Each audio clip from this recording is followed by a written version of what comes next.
commissioners. Okay, You I have am no trying right to to start mute the me. meeting. I You did have not no mute you, right to Commissioner mute me. Gore. You have no right to mute me, and I'm not going to Commissioner tolerate it. Gore, I didn't mute you. Please Yeah, take but down you your know what? tone. We would like to start the Commissioner meeting. Nagy did. Commissioner I Nagy did. cannot speak to her actions. I'm not in her house. We are on Zoom. Please, let's start the meeting. Before we Let's start the meeting, I please. want to be recognized that I will not be muted in these conversations. You don't have the authority. Commissioner Nagy doesn't have the authority. Commissioner Gore, please take down your voice. And I want to know, Commissioner Gore, please take down your voice. I want to know who muted me. And it I do not know. I have spoken to that. Okay. No, you have not. I have said that I don't know who did it, and it wasn't me. That's all I can say. Also chastised me responding to the disrespect of Commissioner Nagy. And yet you said nothing to Commissioner Nagy. Commissioner Gore, I would like to start the meeting, please. And I would like you to acknowledge your continued unfairness and bias towards myself and Corinthia Simmons in this commission. Commissioner and I will Gore, not tolerate to start behind a meeting. Closed doors or on open camera or not. Start your meeting, but I'm going to have my say. Thank you, Commissioner Gore. We will start the meeting now. We have a quorum. It is 7:06, and this is the regularly scheduled meeting of ANC 34G. We will begin with introductions. Our introduction going from left to right on my screen. First, we have Commissioner Gore. Please introduce yourself. Commissioner Gore, ANC 34G01, and I will not be muted in this meeting or any other behind closed doors, out in the open public, or anything. And I apologize in advance to the community, but I will not continue to tolerate this disrespect in this commission. And what happened prior to us logging on is Commissioner Nagy. Commissioner Gore, we asked for an introduction. We are on introductions. And instead of addressing Commissioner Nagy, the chair decides to condemn and address me. And I'm not going to tolerate it. Commissioner Gore, we are at introductions. Thank you. Yeah, I know where we are. We're at a lot of things. Introductions is the furthest. Thank you. Commissioner. Get it right. Commissioner Grunwald, I'm just going to go from left to right on my screen as we were. Commissioner Sherman. Hi, everybody. Bruce Sherman. I represent Single Member District 02, which is over by Rock Creek Park and encompasses places that you know well: St. John's College High School, the new Murray Barrett Fields, Knollwood Retirement Community, among 2,200 residents. So welcome, everybody. Thank you. Commissioner Simmons. Hi, I'm Commissioner Simmons for Single Member District 05. I have the east side of Connecticut Avenue from Legation all the way to Western Ave, all the way back to Broad Branch, which divides Ward 3 and 4. We're on the Ward 3 side. Also in my single member district is the Civic Court site, which includes the library and community center. Okay, thank you. Commissioner Grunwald.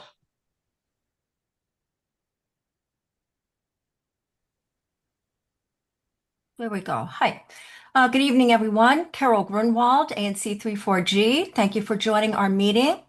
My district is 03, which is bordered by Utah Avenue to the northeast, 27th Street to the east, Broad Branch to the south and to the west, McKinley on the north. Then it jogs north and east along Nebraska, where it rejoins Utah Avenue. Thanks for coming this evening. Commissioner Gosselin.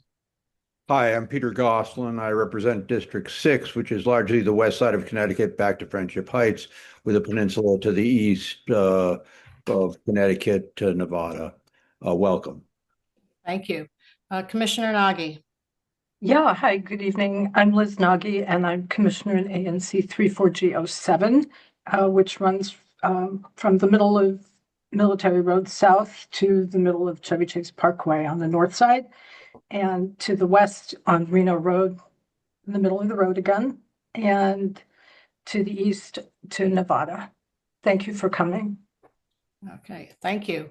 And I am Laura Finizzi. I am chair of ANC 34G. I also have the single member District 04, which goes from Western Avenue on the north, Utah on the east, Broad Branch on the west, and McKinley on the south. Welcome, everybody. Okay, so a couple of meeting procedures. As we know, sometimes issues can get emotional and we have hot tempers sometimes. Please remember that everybody is working very hard to try to do what's best for the community and their belief. Our belief on what is that best can differ, but let's try to be respectful and adhere to remarks germane to the agenda. We will have, in general, we're going to have 1 minute for community members after we adopt the minutes, and then we will have go to our agenda. During the agenda, you must be recognized by the chair to speak. Okay, so then I will move to adoption of the March 23rd. Point of order. Yes, Commissioner Gore, what is your point? You have under announcement of meeting procedures, muting and unmuting by Vice Chair Nagy.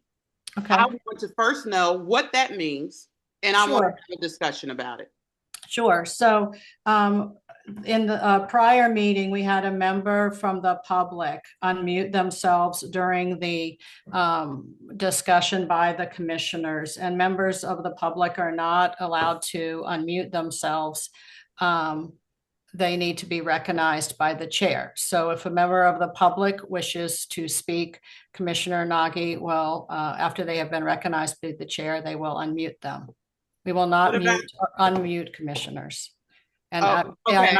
and if something happened before, I don't know, honestly, I do not know how you got muted before the meeting began, but that shouldn't have happened, and it shouldn't happen going forward. I have a follow-up. I asked Commissioner Nagy if she muted me, and she did not answer. And I want that answer. I want to know between the two of you, and you said you did not, who muted me? Okay. Thank you very much. If Commissioner Nagy wishes to answer that, I will give her an opportunity. Otherwise, we will move on. Okay, so no, that's fine. And I know this has happened in the commission prior. I want to make a public statement that I am talking. Stop. I have not interrupted you. I am talking. And I want to acknowledge that I have not muted any commissioner that's sitting here. And that it is against the rules. It is against the rules and procedures to do so. Okay, and may I note? If I am muted again, I will file a complaint. Okay. So I have not disrespected you all by doing that, and you will certainly not disrespect me. Okay, but just to note that that rule does apply during a meeting, and the meeting had not started when the meeting I don't care when it applies. I'm telling you. And then in terms of ethics, I am just floored by the chair admonishing me as opposed to the person that made the very smart and disrespectful comment to me. And I am stating that for the public record. Can we please move on? Point of order. Can we please move on and have our remarks focused on what we are going to next, which is the adoption of the meeting minutes. These remarks are not germane to the adoption of the minutes. Thank you. Carol, can you please have a motion to pass the March 23rd? Yes. Okay. I'd just like to point out that I have been muted by former Chair Gore. Commissioner Grunwald, can we please keep it germane to the adoption of the minutes? And I was muted at the last meeting by either one of Commissioner Grunwald, can we please keep it germane? And I told you I did not want to.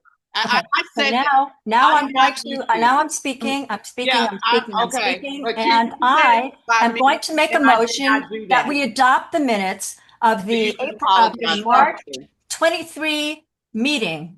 Do I have with leave to make technical changes? Thank you. Do I have a second? A second. Thank you. Wonderful. You're welcome. Chair, would you like to continue the vote? All those in favor of approving the March minutes of March 23rd, please say aye, indicate by raising a hand. 2, 3, 4, 6. Commissioner Nagy, I did not see your hand. Was it up and I just missed it? Okay. No, sorry. Okay, thank you. I saw 7 hands up. All those opposed? Commissioner Simmons, is that okay? All those opposed? No. I had a question. Okay, we can't interrupt a vote, so we have to Yeah, finish. it's for after the vote. Okay, well, after the vote. Okay, so that was by 7-0. The minutes have passed. Thank you very much. Thank you. Okay, we are now going to go into resident announcements. Is there a I had question a about that, question. Commissioner Point Simmons? of order. It was, I have a so my point of question order. was at our, I have a point of order, Commissioner. Commissioner Simmons. Gore, what is your point? Adoption of the agenda. Thank you, Commissioner Gore.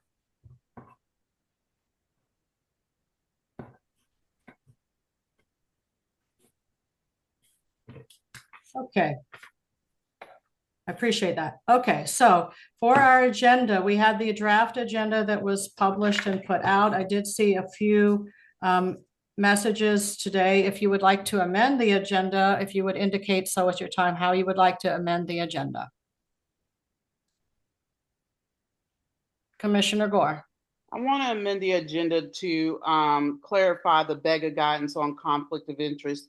You just happen to have me and Commissioner Simmons listed, but I want to list on there the spousal affiliations and past organizational affiliations.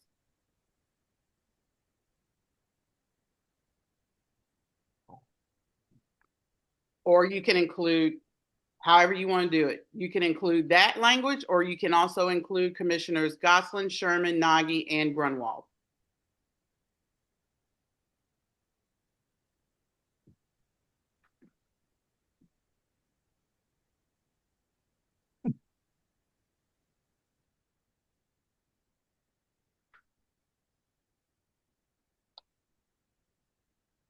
I'm muted. BEGA guidance, past and present and past affiliations. I think that will cover it. And spousal. And spousal. Okay, so that's one proposed amendment. Okay, Commissioner Sherman. Yeah, I had indicated that I would like to move the Goods for Good grant application discussion to just after the item at 8 o'clock. However, I'm going to pull that because the executive director, Elizabeth Workman of Goods for Good, she's not on yet, and we didn't connect to have her come on at 8, so she's probably looking at the agenda as already published. So let's just keep it where it is. Okay, if we get, if you reach her by text and we need to suspend the rules for a moment and put her in at another point in order to accommodate, let me know and we'll see if the group is willing to do that. Okay, thank you. Commissioner Nagy. Thank you. I had asked for a little bit more time for the folks who are coming to speak to us from Community Connections. Originally, I asked for 25 minutes on the agenda. It kind of got shortened to 15, so maybe we could compromise on 20 minutes. They came prepared with the presentation and they're prepared to do a Q&A. So I'd like for them to have enough time to do that, please. Okay, so I have that for 20 minutes. And then Commissioner Simmons, you have a hand? yes, I just wanted to know if you could clarify on suspending the rules. So once we adopt the agenda, there's no like rechanging the agenda, correct? You're muted. Sorry, I try not to get reverb. There is a way, if I grab my copy of Robert Rules, if we suspend the rules to allow to put a item out of order, we can vote at that time to do it if we need to.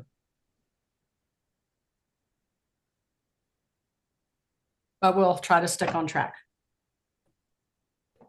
Does that answer your question, Commissioner Simmons? Okay, thank you. Okay, so we have the agenda to give 20 minutes to Community Connections and to have the beta guidance be past, present, and spousal. All in favor of I'm sorry, do I have a motion to adopt the agenda? I so move. Thank you. Do I have a second? Okay, thank you. All those in favor of adopting the agenda as amended, please indicate by raising a hand. That's 7. All those opposed? I have to ask that. That's nice. So it's adopted by 7-0. Okay, now we have a moment for resident announcements. Commissioner Nagy, are you able to start the timer? Are you able to use that feature up at the top? if you are, that would be great. If not, I can try to do it. Okay, so we'll have 1 minute, and these are for items not on the agenda. Ms. Walters, I see you have your hand raised. Yes, hi, good evening, commissioners and residents. Mhm. And my name is Ann Walters, and I'm the Mhm. outreach coordinator for the DC Plug project, which is taking place parts of Chevy Chase, Nevada Military Road, Legation, Livingston. Just want to let residents know that there's ongoing project, and I would like to share with the residents the 3-week look ahead and also a virtual map that they can navigate to see if they are impacted by this project. Thank Okay.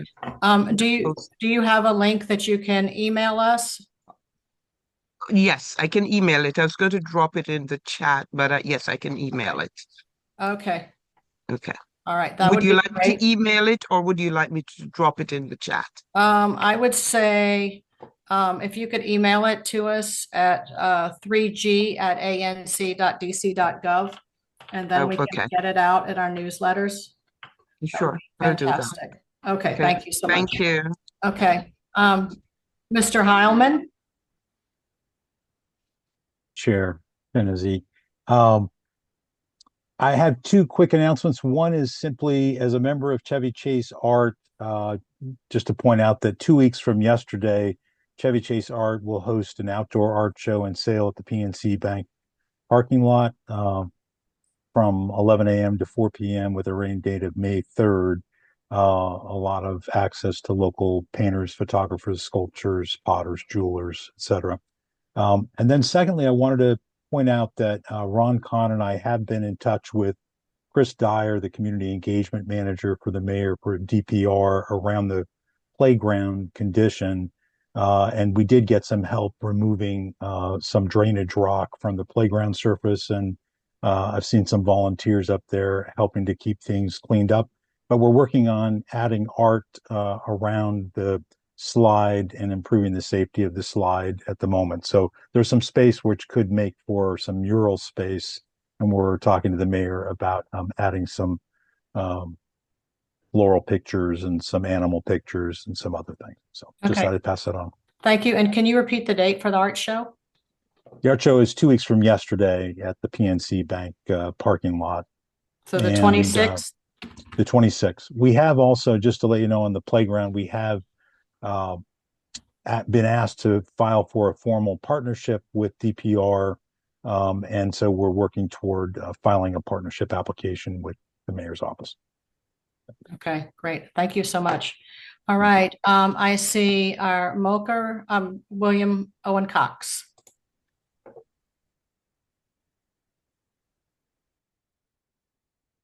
I think you have the Hi. mic.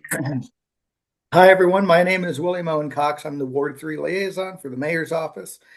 Very quickly, we're having our spring cleanup, the mayor's 10th annual spring cleanup at Guy Mason Recreation Center on April 25th. It's a Saturday, 10 a.m. until 1 p.m. So if you have a chance to come down, please come out and clean things up. We'll have some food provided by Whole Foods, and it should be a fun time and a nice way to enjoy hopefully a beautiful day without any rain. And also the Emancipation Day Parade is coming up on Sunday, April 19th. If you're interested, please contact me. I'll put my info in the chat. But we'd love to see people out for the parade as well. Thank you. And that's all for me. Thanks. Okay. And William, can you repeat the date of that Guy Mason cleanup? I mean, it's this Saturday. What time? Not this Saturday. It's April 25th. April 25th. And what was the time? 10 a.m. until 1. Perfect. And the Emancipation Day Parade is the 19th. That's a Sunday. 1 p.m. Okay, great. Okay, thank you. Then thank you for your work for our ANC. Ms. Rogers.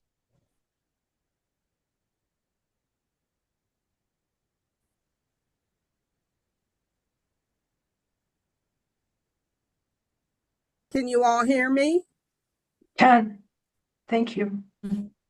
Yes. Good evening, ANC 34G. Just a few updates from Councilmember Janice Lewis George's office.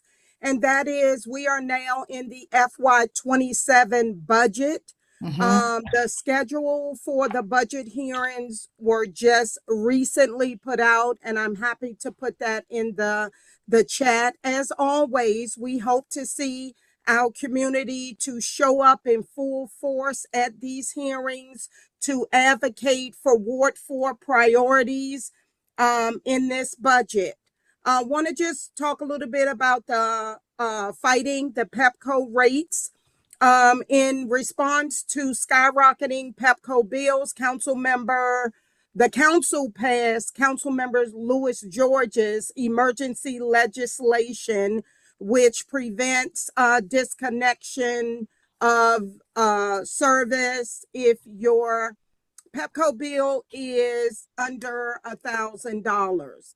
This bill would immediate provide protections for residents having trouble paying the high rates on their Pepco bill. And then just finally, we do Ward 4 office hours every Wednesday from noon to 1. We're at Fort Stevens Recreation Center. We leave there and we go to the Hattie Holmes Senior Wellness Center from 1:30 to 2:30.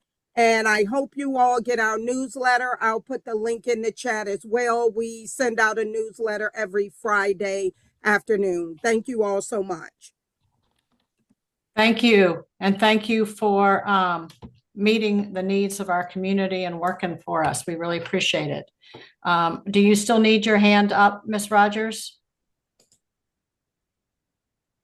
I'll lower the hand. Okay. All right. Are there any other constituent resident announcements at this time? Okay. Commissioner Simmons? Yes. I just want to point out, I know we're using the time clock, but we've been having a little bit of inconsistencies with that. So if we could monitor that, we've let some people go over, some not. So I just want to make sure we're treating everyone equally. Yeah. Thank you. Much All right. appreciated. I'd like to explain that if I may, Chair. Sure. Go ahead, Commissioner Nagy, but Okay. My briefly. understanding was that members of the community get 1 minute, and members from the council member's office, from the mayor's office get 2. I'm not totally proficient with the timer yet, so I wasn't able to reset it. So I gave them an extra 30 seconds instead of the minute, so that would explain the discrepancy. Thank you. All right. So now we have with Commissioners Gosselin, Simmons, and Nagy all heavily involved in this. We have DDOT here tonight to talk to us about the notice of intent, in short called NOIs 2686 CPD, some changes to Connecticut Avenue between Oliver and Harrison Street. So I don't know if the three of you have discussed between yourselves who wants to go first, or if Ted wants to lead off from DDOT. I defer to DDOT. Okay. All right. I'm happy to let DDOT lead the Okay, discussion thank for you. now. All right. So we have Ted, and Ted, I don't want to say your last name wrong, so please tell us how to say it. Hi, everyone. My name is Ted Van Houten. I am.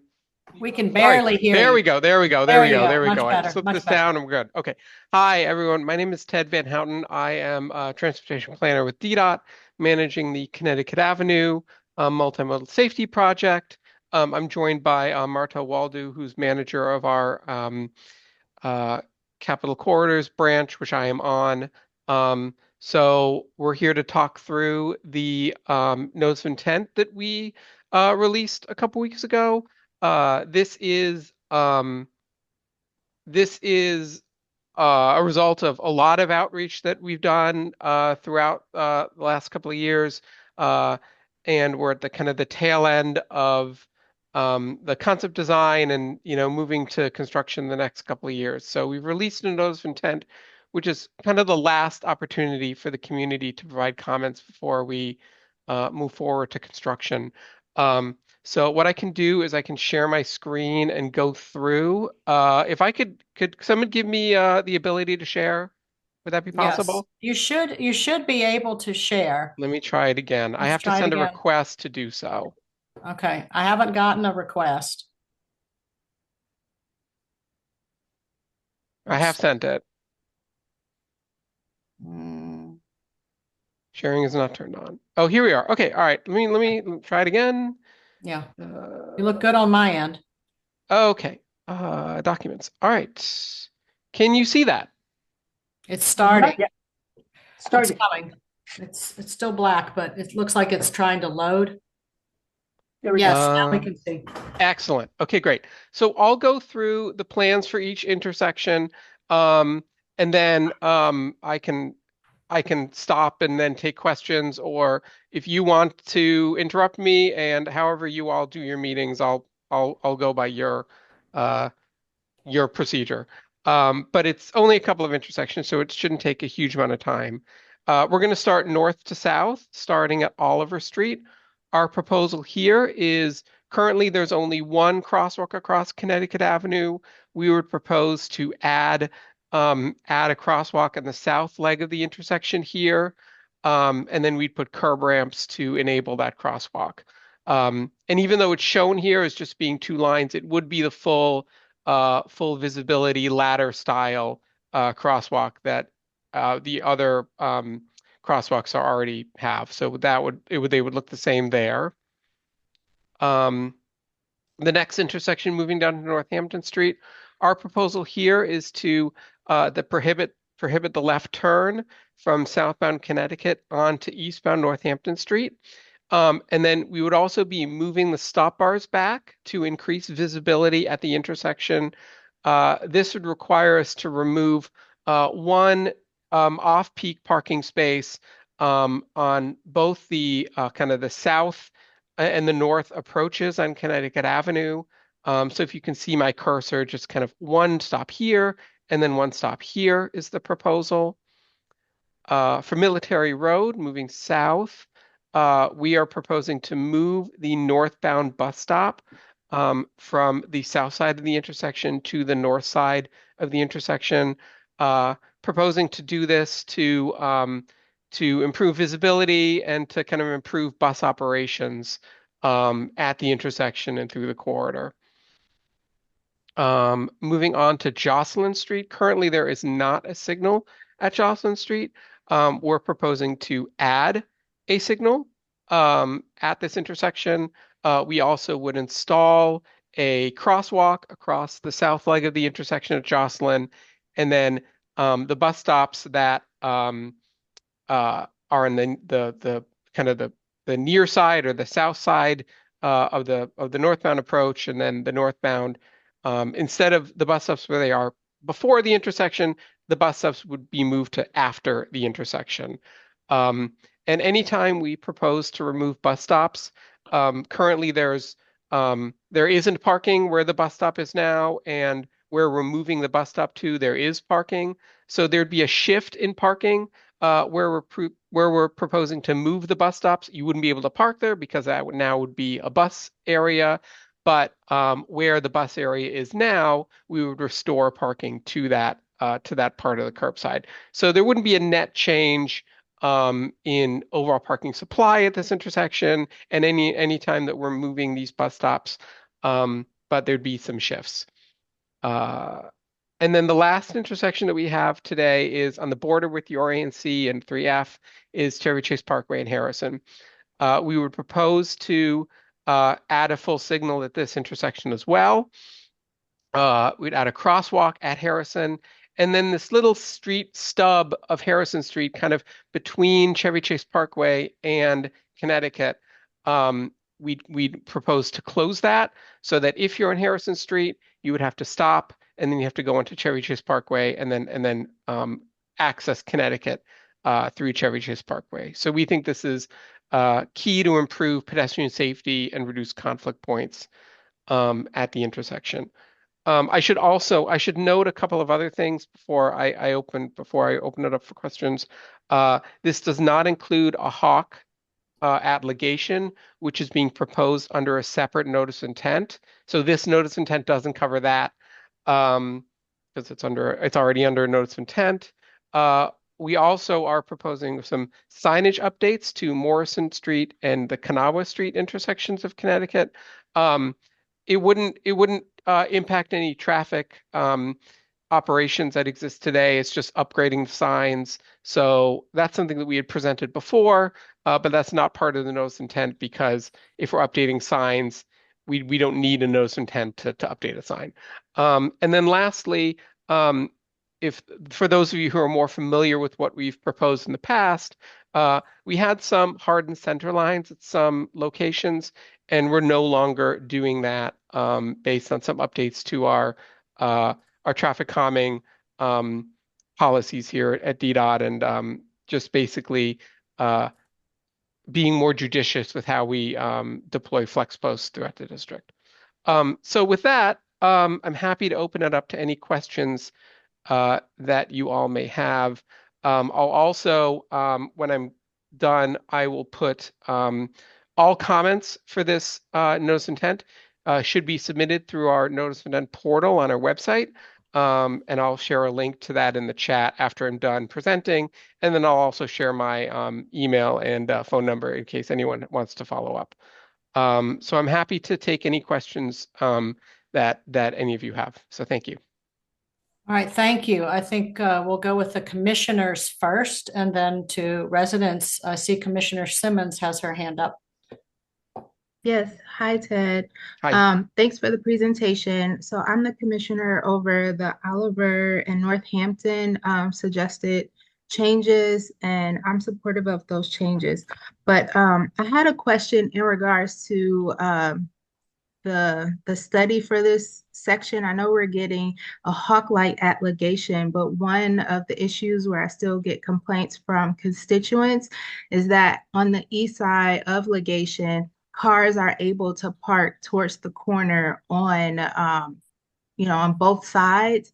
And I didn't know if that portion was a part of the study with making it safer there. I know we're going to have the hawk light, but it's just the cars are parked to the corner, so then you got to come all the way out in the middle of Legation into the second lane, and I think that poses some safety issues. So I was just wondering if you guys consider that. And then the last one, while I have you here, I know you mentioned signage updates.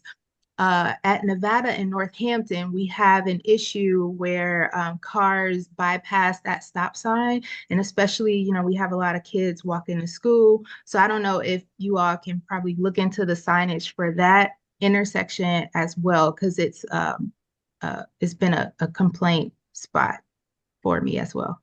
Sure. So let me answer both of those. So first of all, at Legation, are you concerned about cars that are parked on Connecticut Avenue or ones that are parked on Legation? So it's both. Okay. We don't really have that issue at Livingston because Livingston has the bus stop right there when you're going northbound, and it's also lights on both intersections. So it's not a visibility issue there because of the lights. But at Legation and Connecticut, they're parking at the corner of both, like up to the stop sign. And we also have the issue of pedestrians trying to cross at Legation. I know we're going to have the hawk light, but I know it's not a part of this noise, but I just wanted to point that out for you maybe to share with your colleagues too. Sure. So I know that when we put any type of signal or hawk signal at an intersection, we'll do a full kind of overview of the whole intersection and update signage, restripe, make sure everything is to our standards. Cars are not supposed to be parked within the 25 feet of the intersection in order to provide visibility. So if there's a sign that is not within that, we update it to make sure. So putting in the hawk will refresh all the signage in that area. So that may address the issue. If there's still concerns, let us know, and we're happy to continue to look at that area. As far as the intersection of Nevada and Northampton, I've been focused myself on Connecticut Avenue, to be honest with you. But if you wanted to follow up either with our community engagement specialist, Christoph Wasmer, who I think most of you should be familiar with. If not, you can reach out to me and I'm happy to direct those concerns to him or to make sure they get to the right person at DDOT. Thank you. Okay, thank you. All right, Commissioner Goslin. Yeah, Ted, a couple of questions. In the end, how many new lights are you going to put between Nebraska and the circle? Two. Well, I mean the Hawk legation and then full signals at Chevy Chase Parkway Harrison and then also at Jocelyn. The signals will be synced with the rest of the system. And there's a number of improvements that putting a signal in on a roadway as busy as Connecticut Avenue has, both for pedestrian safety and also for driver safety. Okay, just a general question. I can ask it in terms of the ones up in my SMD, but I assume you've looked at queuing behind these lights, particularly at rush hour. You're adding, a number of new segments by putting in lights, and I just want to understand. So, for example, from Nebraska to Harrison at rush hour, if the light turns at Harrison red, do you have enough room to queue back without putting people in the Nebraska intersection? Yeah, that's something that when our signal engineers kind of time all these things, that's something that they look at, and that comes into consideration with putting these signals in. Okay. And could you just go back, a more specific question? Could you just go back to the no left, I guess it's at Northampton. Yep. Just explain to me,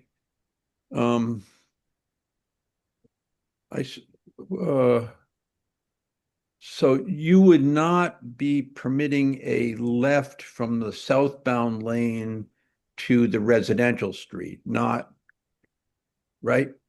So from southbound Connecticut Avenue, you could not make a left to proceed to eastbound Northampton Street. So where the Hawk is. I was worried it was the other way around. You got it. I got it. That's fine. I'm set. Okay. That's Okay. it. Thank you, Commissioner Nagy. Yeah, thank you. Thanks, Ted, and I wanted to thank you for running through this with me. I guess it was last week. It seems like a lot has happened since then. Are all the bus stops between the Chevy Chase Parkway and the circle being moved to the other side of intersections? I was trying to follow that. And I think what prompted my question was the issue of ligation, where the question of the cars being too close to the intersection and causing a problem. That's what caused me to think about this question. So is it just a handful of bus stops that are being moved to the north side or south side, depending on how this goes? It's all of the ones that are listed in the notice of intent, and I will go through them again. So it is not here. What we're proposing to move is at Military Road, the northbound bus stop, which is currently, on the south side of the intersection right here, if you can see my cursor. We'd move it to the north side of the intersection. Just that one. The one on the southbound side would stay at the same location. So one at Military. And then both bus stops at Jocelyn would move from before the intersection. Instead, the bus would stop after you go through the intersection. So, and that's it, and not at Chevy Chase Parkway. So for your ANC, we're only proposing to move 3 bus stops on Connecticut Avenue. And the reason for that is, and we've looked at all of them, and we're moving some other bus stops in other ANCs as well, but for your group, it's just those 3. moving the bus stops to after they clear the intersection, or what we call the far side of the intersection, it provides a number of safety benefits. There's increased visibility in intersections because you don't have a bus that's kind of waiting right at the intersection. It's able to clear the intersection, so it's kind of out of the way a little bit as far as visibility. There's also reduced waiting times for bus operations, so buses are able to go through the intersection and then stop, as opposed to stopping when what frequently happens is they stop when there's a green, and then by the time the bus is ready to go, it's red and the bus has to wait. So this way, we can save a little bit of time for the bus to go through the intersection when it's green and then stop. And, when you're doing that for multiple stops on a bus, it can really have a significant benefit for the bus operations for the whole corridor. And then also, if you have a driver who's turning right, they're less likely to be in conflict with a bus that's waiting. Sometimes, especially on a multiple lane roadway, we notice that sometimes as a bus is stopped and a car is behind it and they want to make the right turn, they will go into the other lane, go around the bus, and then make the right turn in front of the bus. So if the bus is able to go through the intersection and then stop, cars are less likely to do that. Okay, thank you. Could I also just follow up with another Sure. quick question? It's actually not a question, more a comment. I think I sent you a comment that I got from a constituent today about just to be mindful that people need to park on Connecticut Avenue. So net losses of parking spaces are upsetting to some constituents, at least. So something to be mindful. Yeah, so because there's not that much parking on Connecticut Avenue to begin with. So when we look at all of these intersections and where we're making improvements, we only propose, everything we propose is made with the goal of improving safety.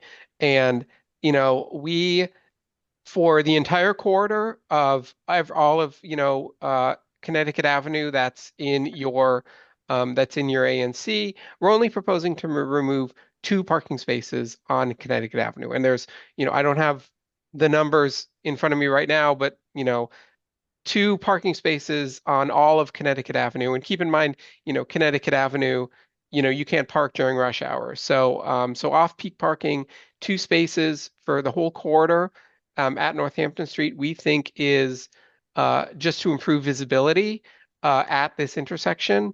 And we've heard concerns about that.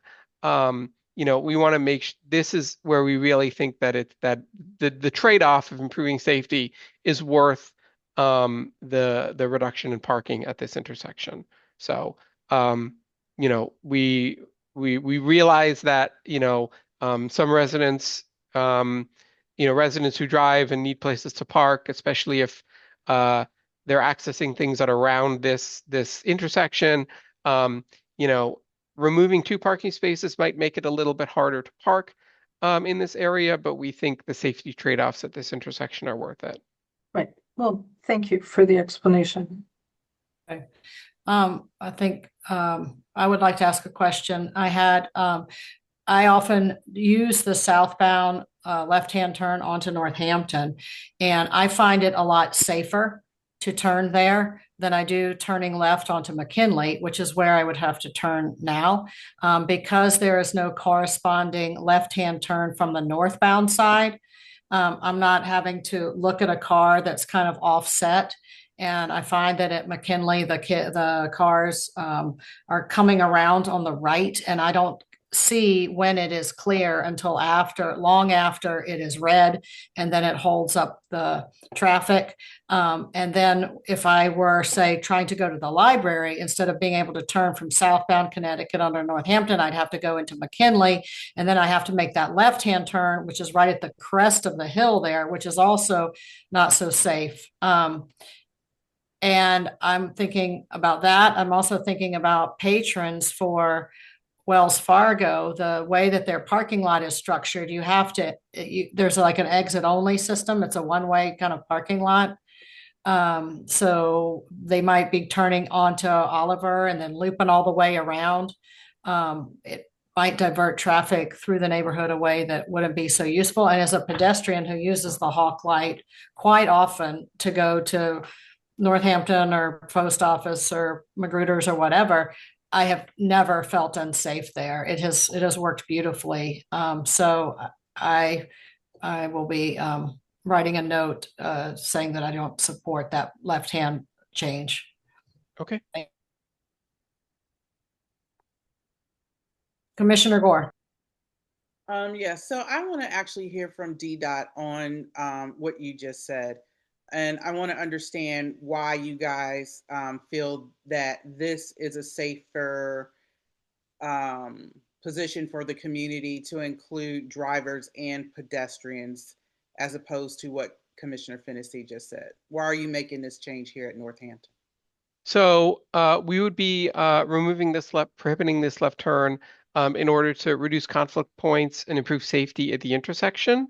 One thing that we've observed is left turn crashes throughout the corridor. So where we can restrict them to improve safety, that's something that we've been looking to do. And this is the only location that we're currently proposing to do that. So I think some people might use McKinley, some people might use Oliver, some people might use another street to make a left turn, or access things a different way. So as far as, there might be some adjustments to individual traffic patterns, but we think overall, the network can absorb that, and any effects of that, I think, are smaller than the safety benefits of removing this left turn. And that's where we've landed. But of course, everything that we're proposing today is not set in stone. This is the notice of intent is, the communities. I will say it's the final opportunity, but there is another opportunity to provide comments and to let us know. So we definitely want to hear from residents who don't support this. We want to hear from residents regardless of where they fall on this or any of the issues. So we recognize that anytime we propose something, there's going to be some people who support it. There's going to be some people who have concerns about it. There's going to be some people who absolutely are against what we're proposing, and it's part of the process. So the best we can do is answer your questions as best we can, and then sometimes we have a notice of intent and we do everything that is in the notice of intent, and other times we do make changes. So we're definitely out here because we want to hear from the community as far as how these changes would affect people's use of the transportation network. Again, some people might be all for, others not so much. So I have a follow-up. Sure.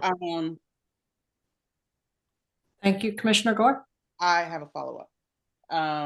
So my perspective on the Connecticut Avenue left turn, I know it was mentioned about coming out of the Wells Fargo on one way, which happens to be me and my husband's bank. And if we're coming out of that parking lot going on to Connecticut Avenue, we never take the left. And we've been using Wells Fargo for 25 some years, ever since it's been there. And I've been in this area, so like 26 some years. We go back out and actually come around to McKinley, and then we go left, if that's where we're going to go. So my experience has been that these left turns on Connecticut Avenue are dangerous, depending on the traffic conditions and the vehicles. And I do, state for the record, both of us have SUVs, but it's still a little harrowing to make these left-hand turns. Connecticut Avenue is a raceway. We know that. Traffic moves very, very fast. And I even turning right on coming out of Wells Fargo, going back up. I take Chevy Chase Circle to go to my house on Western, and it's takes a lot of time to get out of that lot. You know, pretty much any time of the day, you're navigating pedestrians and you're navigating traffic coming out of there on Connecticut Avenue.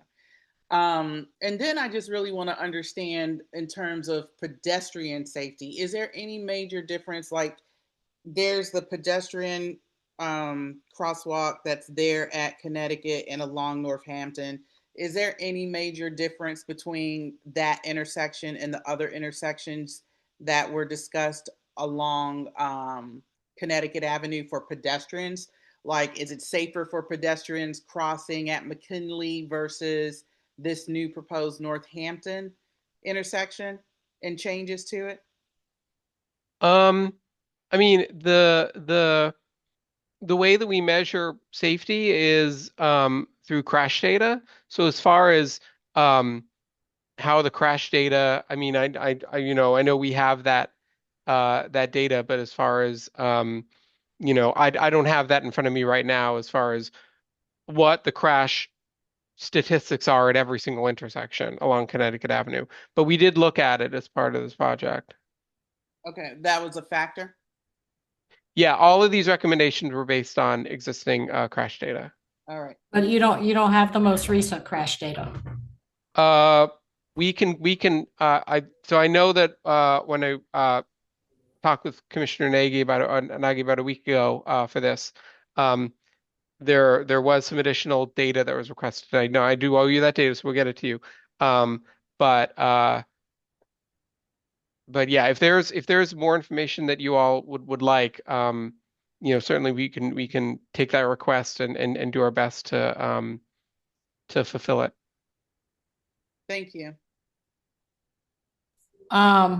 We have Commissioner Simmons. Yeah, I'll be really quick.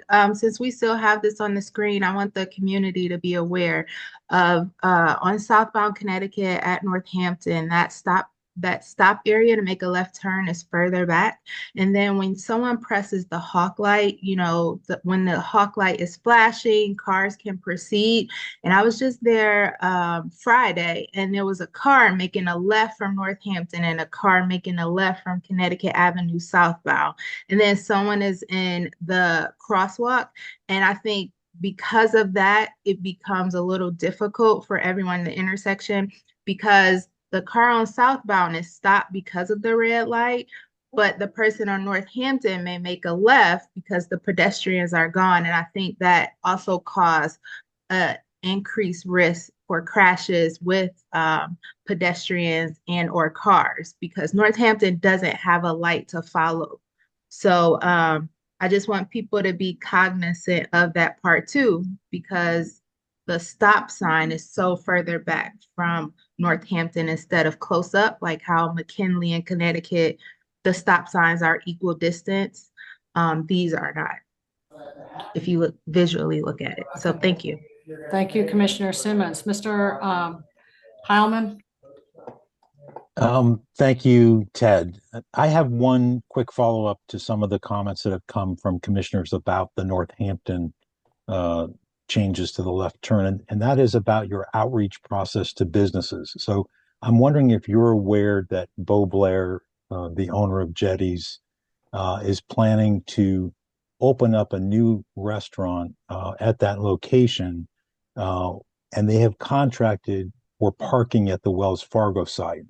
And so my question is, have you talked to the business owners along that stretch about the impact of your plans on their plans for parking across the street and how that would change pedestrian traffic?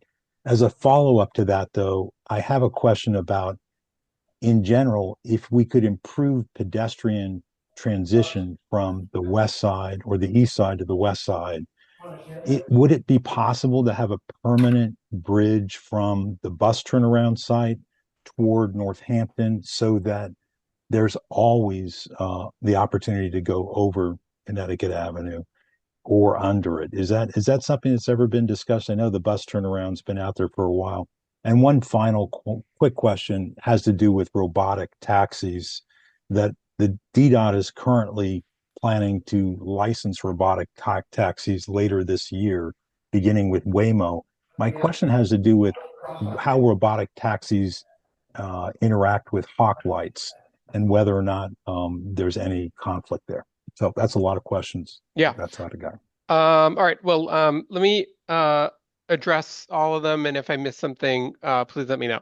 So the first thing, as far as business outreach, we've presented these, the Connecticut Avenue project. We've been this is a project that at one point included a bike lane, and no longer includes a bike lane. And this was also the project that removed the reversible lanes that started at Legation and then moved south. So there's been a lot of outreach throughout this project with all sorts of people in the community. We last presented these intersection updates to this ANC and the other ANCs along the corridor last year. And then we also sent the notice of intent to the Chevy Chase Main Street as well. So as far as if there's, anyone else that we should be reaching out to or sending this to, the notice of intent is open until Monday, May 4th. So there is still time for people to receive it and review it and send us comments. So if you or anybody on this meeting has somebody who really you really think that should receive it, please send us their contact information so that we can make sure to get it to them. Or get them in touch with me. So that's that. As far as a bridge across Connecticut Avenue here or anywhere else, bridges are pretty big. Pedestrian bridges are pretty big lifts as far as we would need clearance, we would need space for ADA access, so you need ramps. And, we really don't have them in most locations across the district, even downtown. So I think I don't think that the level of pedestrian traffic would warrant one. And I think we'd also run into issues with view sheds, and then also just the space to put one in. It would just, the ramping, and it would just, and then, to get it high enough for clearance for trucks to be able to clear it, it would just be too big of a project, really at most places of the district. So I don't think that's something that pedestrian bridges at this location, I think, is just, not feasible once you start to figure out exactly how you do it. And then lastly, as far as robotic taxis, I know that's something that I work on directly, but that's something that we want to make sure that with new technology that it works with, existing infrastructure. So I'm not a specialist on that, but if you're interested, I can get you in touch with resources and with people at DDOT who are working on those issues, and to make sure that if or when that technology is deployed in the district, that it is done safely. So. Thanks, Ted. I just want to jump in and piggyback on this point about robotic taxis. As Ted said, it's a pilot activity right now, and through the pilot, it's run by a different office at the agency. They are really testing all these big questions about how are the robotic taxis addressing and interpreting various traffic control devices across our system. So you can be assured that they won't be rolled out until there are stronger guidelines for how these devices are meant to be operated, and how they can detect different conditions on the roadway. So more to come on that. It is handled by a very different team, and we are all following the updates to that, but we're not expecting to see robo-taxis available to the public outside of the pilot testing conditions until there are more solutions and that allow them to integrate fully. Okay, thank you. Cal? Okay, first of all, I want to apologize. I've been hospitalized most of the last 2 weeks, and so I may start coughing in the middle of this. I have no control over that.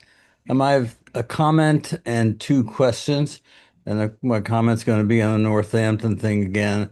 So, like Commissioner Finney, I'm not in support of this blocking the left turns. I have heard a lot more chatter about safety issues from drivers not adhering to or understanding the hawk light. That is not to say that I'm in any way against the hawk light at negation. I'm not. It's a different kind of intersection. It's a regular four-way intersection. Northampton's a little strange, but I think there was somebody who was struck trying to cross the intersection, if I recall, there, and that seems to have got more notice than anything involving a left turn um, coming southbound. So that's my first comment. Second, these other two are questions. So you're proposing traffic lights at both Jocelyn and Jennifer. Now, it's one thing. I'm gonna make a comment and then I'm wait for a response. It's one Sure. thing to have lights at every intersection, between Legation and the Circle, because that's a commercial district. But down there, it's a short distance. Um, it does seem like a little bit of overkill to me. So I'm Uh, curious to see your response to sure. that one. So, Could just I to interrupt for one clarify, minute? Could I interrupt, Chair Finney? I've got a message here from Libby Martin who says she can't get into the meeting.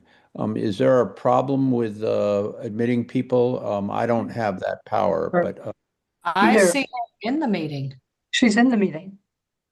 oh, Been all right. holding for Maybe that crossed, but I do see her in the list of participants. She's Perhaps, currently in the list and perhaps she your was waiting text for a crossed. while. Pardon? She was in a Yeah. meet. She's currently in there, but she was waiting for a little bit. I see. Okay. Sorry about that. Thank you. Thank you for letting us know. Okay. okay, Back. sure. So, to clarify, your comment, we're proposing to put signals at Jocelyn and Chevy Chase Harrison. I think there already is one at Jennifer.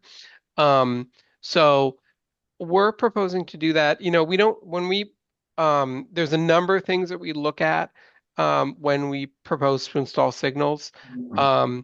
And really when you're looking at a street like Connecticut Avenue, um, and you have um, crosswalks at intersections that don't have a signal, it can be really treacherous for pedestrians. You're supposed to stop for a pedestrian in a crosswalk. But what happens when you have a multi-lane roadway, you might have somebody in the first lane who stops for the pedestrian, but the person in the next lane, they may not see the pedestrian because the pedestrian is blocked, can be blocked by the car that stopped for the pedestrian. So the pedestrian is crossing in front of the car that stopped, and the car in the next lane goes through, and they often don't see the pedestrian until it's too late. We call that a multi-lane threat. On a roadway that has multiple lanes in the same direction, that has crosswalks without a signal, we really do look at those as prime candidates as places to put a signal. And we don't just put one in just because. There's a process that we have to go through to approve a signal. And for both Cherry Chase Parkway and at Jocelyn, that evaluation met the warrant. And the signal, again, it provides more predictable traffic flow. We're able to sync new signals in with existing signals, and we time them to kind of enforce safer speeds along the corridor and to increase compliance. Again, it allows for the protected phases for pedestrians to cross, um, a major roadway like Connecticut Avenue. And it also will reduce kind of specific types of crashes as far as, angle or left turn crashes. When you put a signal in, it can reduce those crashes as well. And I'll mention that we put a signal in to a location, and when we put a new signal in, we sync it with existing signals, but we also will go through the whole signal network of the district and we'll optimize the signals every couple of years.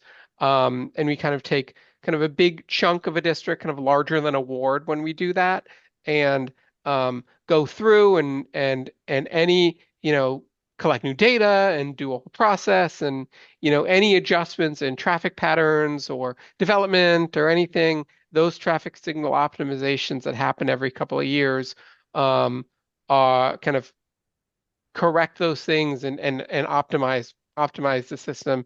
Um, so so yeah, there may be some adjustments when we put in signal. Some people may adjust as far as how they circulate, but um, those will settle into a new equilibrium, and um, and we don't anticipate a significant adjustment to doing that, since most intersections on Connecticut Avenue have a signal. But with any change, whether it's a signal or anything, the community might, you all might note a small change here or there. But after a couple of months, it, normally settles into a new equilibrium and everyone kind of get used to the new change, whatever it is.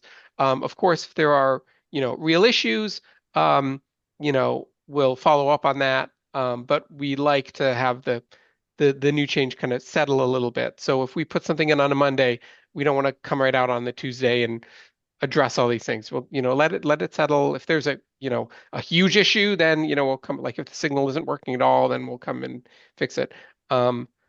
But that might have been a longer question, a longer answer than what you anticipated. But Yeah, there's a lot that goes into putting these signals in. We Okay. don't just plunk it down. So Yeah. I've I need got to Cal. I'm get my sorry, third item in.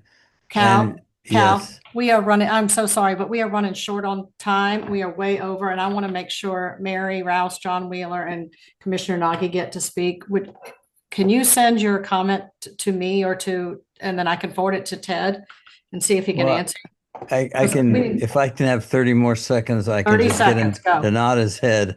So you're proposing that every intersection with a crosswalk have a traffic light on Connecticut Avenue, it sounds like. And also, it seems like now we're going to have the only intersection that won't have a traffic light of some kind will be at Kanawha between Nebraska and the Circle. The other comment was going to be about signage. You said improve signage, but I'll have to wait on that, I guess. Thank you. The only signals that we're proposing to put in as part of this notice of intent is at Harrison Chevy Chase and at Jocelyn. There is a hawk going in at Legation. That's part of a separate notice of intent. Those will all be integrated into the new system or into the existing system. If and when all these go in, the only intersections on Connecticut Avenue that would not have a signal would be Ingomar and Kanawha. Right. And I've never heard the district remove a signal. Okay. You got to move on. We got to move on. We got to move on. I'm so sorry, but thank you. All right, Mary Rouse.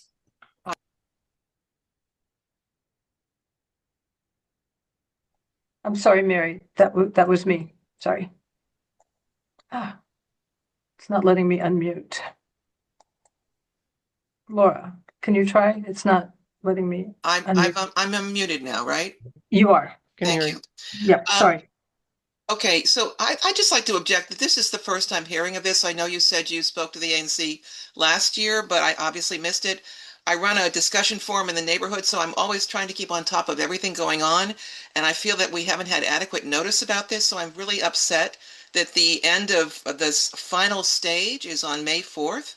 I would really like to ask you to consider maybe extending that, because a lot of us are just absorbing this information now. Let me start at the top where Northampton is. Are you aware that Oliver Street is a one-way street, and so is Jocelyn on the east side of Connecticut Avenue? Are you aware of that, Ted?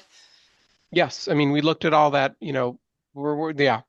Okay, because as you probably also know from studying this sort of thing, and you're the expert, not me, that crosswalks can actually be more dangerous because people get a false sense of security.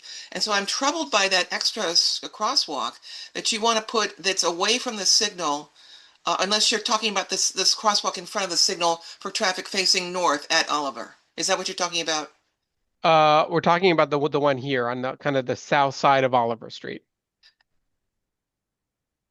Well, there's a traffic light there. The Right, traffic signal there. And so right. there's not been one painted there before, and you're just going to paint one there now. That's what we're proposing to do, yes. Okay, I misunderstood. Okay.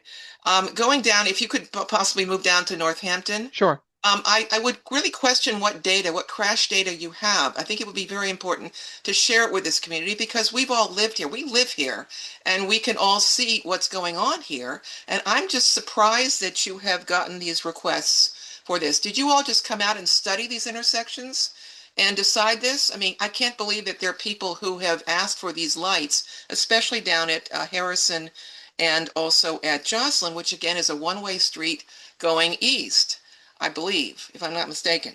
And so that wouldn't be a true four-way intersection there anyway, because traffic would be blocked from coming out. And so it would just be the other side of Jocelyn. But at any rate, I just, I feel a little bit troubled by this because it feels like it's the same, these are the same folks who are going to bring us the bike lanes and who have taken away the lanes, the traffic lanes in rush hour.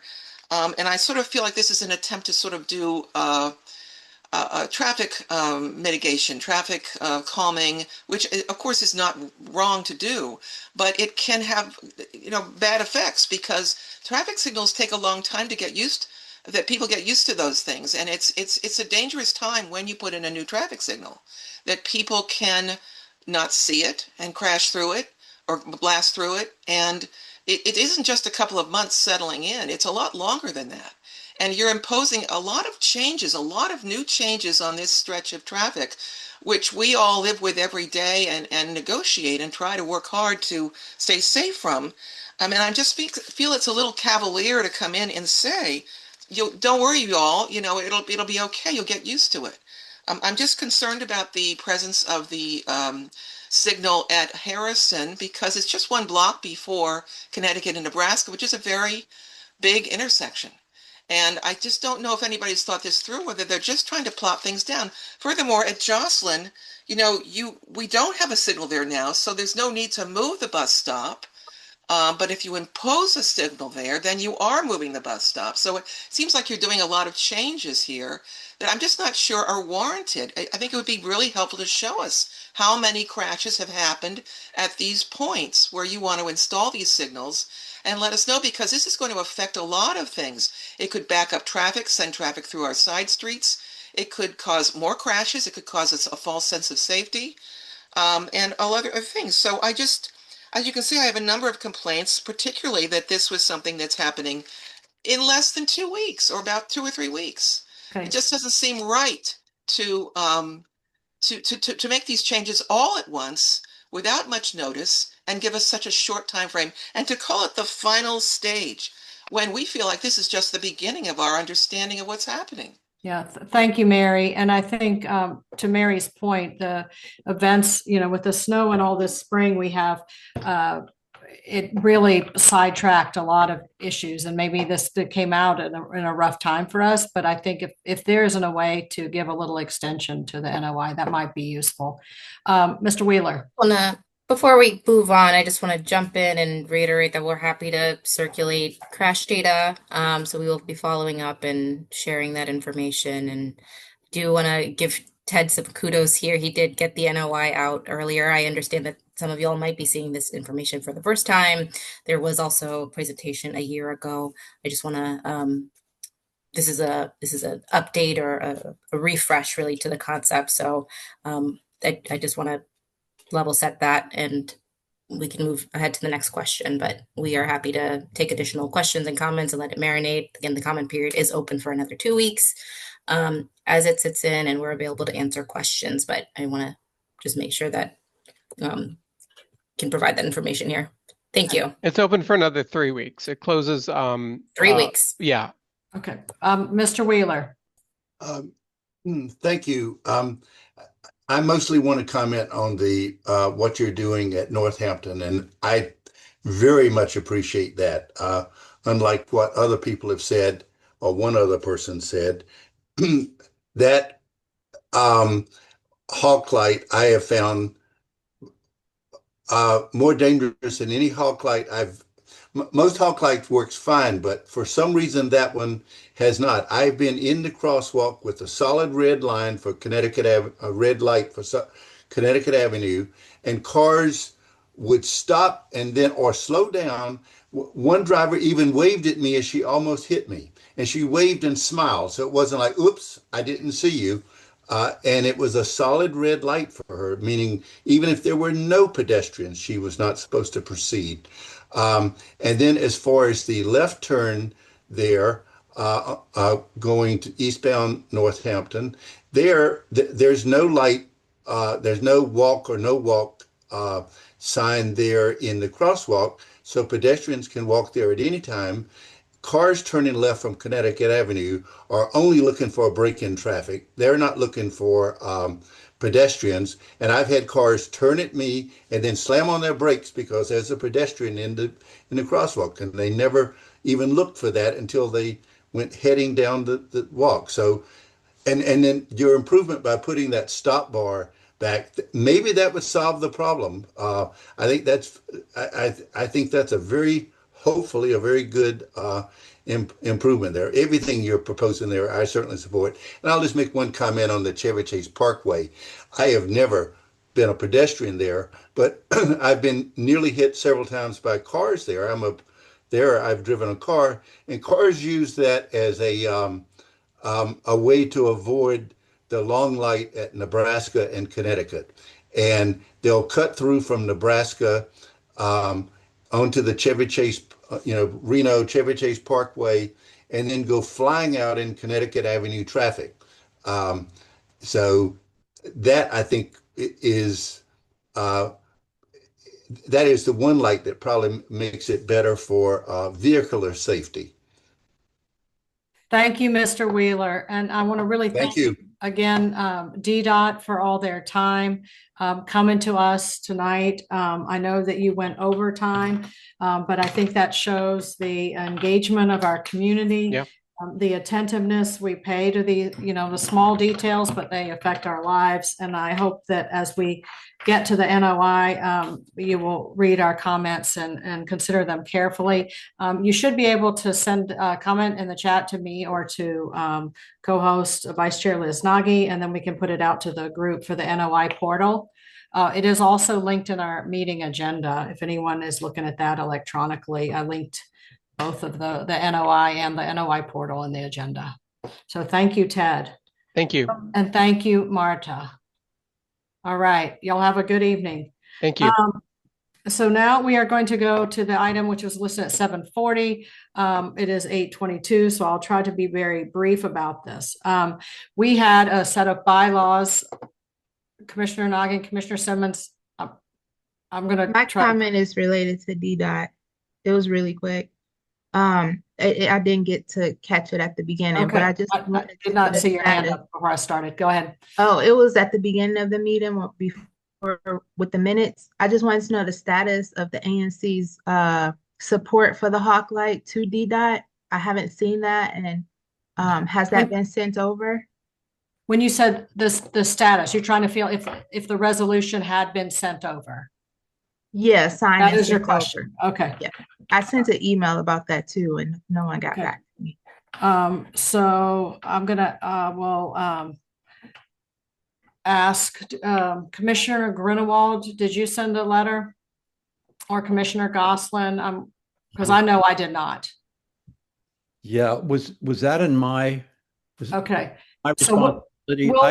We'll wrangle after the meeting. We won't take time now, but we'll get that.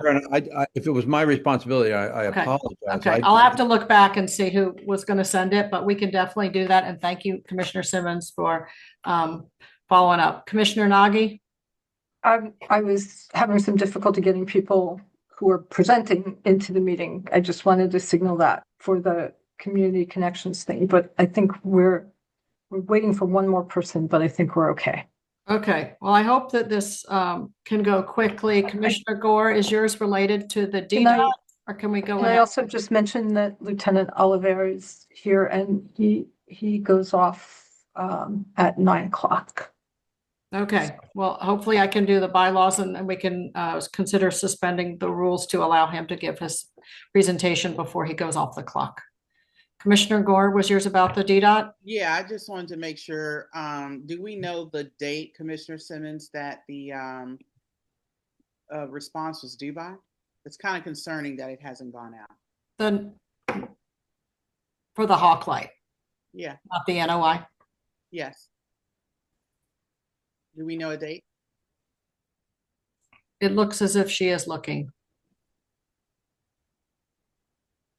Okay. Do we know the date? I mean, does somebody have the date? Okay, I will have, Okay. because I don't have I'm the Hawk pulling it up. resolution in front of me. I don't know. We'll double check and get back to you, but let's go, we'll move on to the bylaws and then we can get that information and we'll decide who's going to do it. I can send it off tomorrow. Not a problem. I'm going to answer the question. It looks like it's April 17th. At least that's the letter from, I'm looking at the letter from Kelly Jong Olson. Okay. Yes. All right, I'll send the Hawk Light out tomorrow. Not a problem, but thank you for letting me know. Okay, moving to the bylaws, the 740 item. Back in 2023, before I came onto the commission and before many of us came on, there was a set of bylaws that was adopted. Back in November, we had OANC gave us some recommendations regarding how we might run our meetings a little tighter, how we might tighten up some bylaws that they thought needed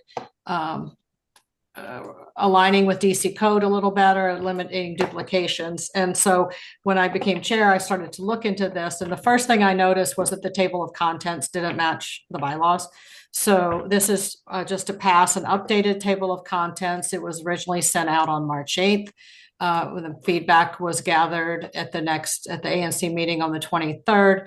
The bylaws were submitted on the next, I think by the 25th, we had rewritten them based to be more in accordance with Robert's Rules of Order. So the commission has had them for several weeks now. And I would like to make a motion that we adopt the new table of contents to be consistent with our 2023, February 13th, 2023 bylaws. Do I have a second? Is that Commissioner Grunwald? Yes, I'll second A it. second. Okay. Is there any discussion? Okay. All those in favor of adopting the bylaws to match the 2023, the table of contents to match the 2023 bylaws, indicate by saying aye or raising your hand or raising the hand in the Zoom feature. Okay. I do not see Commissioner Sherman. He's I raised see. his hand. Okay, and I do not see Commissioner Nagy. Okay, raising hand. 1, 2, 3, 4, 5, 6, 7. Put your hands down. All those opposed to changing the bylaws? There are 0, 7 to 0. Now we have a matching table of contents. Great. Okay, I will let the OANC know and make sure that any other agencies who need to know that we have a new table of contents get those. Otherwise, the bylaws at this point are still the same. The contents are still the same. It's just the table of contents. Okay, Commissioner Nagy, did you want me to ask if we might suspend the rules to allow Lieutenant Olivier to go next? Well, Lieutenant Oliver is here in part to hear this next presentation. Okay. All right, so then we will not By suspend the community rules at this time. connections, We will so- go on with community connections. Would you like to introduce that one? Point of order, Sorry. Commissioner Fennessy. I had my hand raised. Okay, I'd Commissioner like to make a Gore. comment after the bylaws, and just to say, because I did submit revisions, you couldn't open the document. When we do a document like that, if we can make sure somehow, when I submitted my revisions, I thought I did it on, well, I did do it on your OneDrive document. Is that where you had submitted it? Yeah, I uploaded a copy up to the OneDrive, right? Okay. those changes didn't take. So like next round with bylaw changes, if we just have sufficient time to make sure that we get an opportunity to all submit, and that if, there's issues at the last minute, we have an opportunity to work through it. Thank you. All right. Now we go to Commissioner Nagy for introducing Community Connection. Oh, thank you very much. The folks who are here tonight from Community Connections, I see Nicole Marsh got in. Great. Cynthia Fleming, Nicole Marsh, and Sanique Lynn are here to tell us about the work that they do in outreach to members of our community who need social services and mental health services. And they do this under a contract. They'll tell you more about it, but they do it under a contract with the Department of Behavioral Health. And they are reaching out to folks in a couple of different buildings on Connecticut Avenue, one of which happens to be in my SMD, which is how I first heard about them. And we've had some conversations about the work that they do. And I thought that it would be useful for the community to know what they do and what is happening and what kind of outreach is available to members of our community. So with that, I'd like to turn it over to, I guess I'm turning it over to Sanique, but I can't find her. And Lieutenant Oliver, thank you so much for joining us. Yes, Commissioner Nagy, I had sent the presentation. Are you able to share the screen? That's not my forte, but Commissioner, you should be able to share screen. Tennessee will allow you to share the screen. Mm-hmm. Can Miss Lynn, can you share the screen directly? You should have that privilege. If you do not, let me know. Okay, I'll go find it. Make them co-host.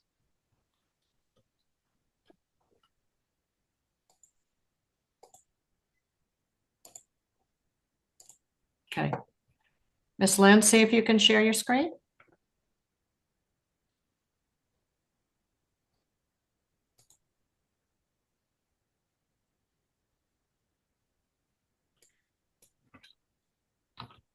Somehow she's lost her mic.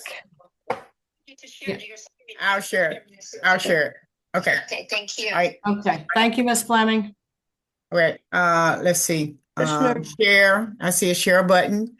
And God, Commissioner Fennessy, can you give Ms. here we Lynn go. mic, Here we go. please? There you go. Can you see it? Yes, perfect. But Okay, there we go. Okay. Okay. Sorry. Great.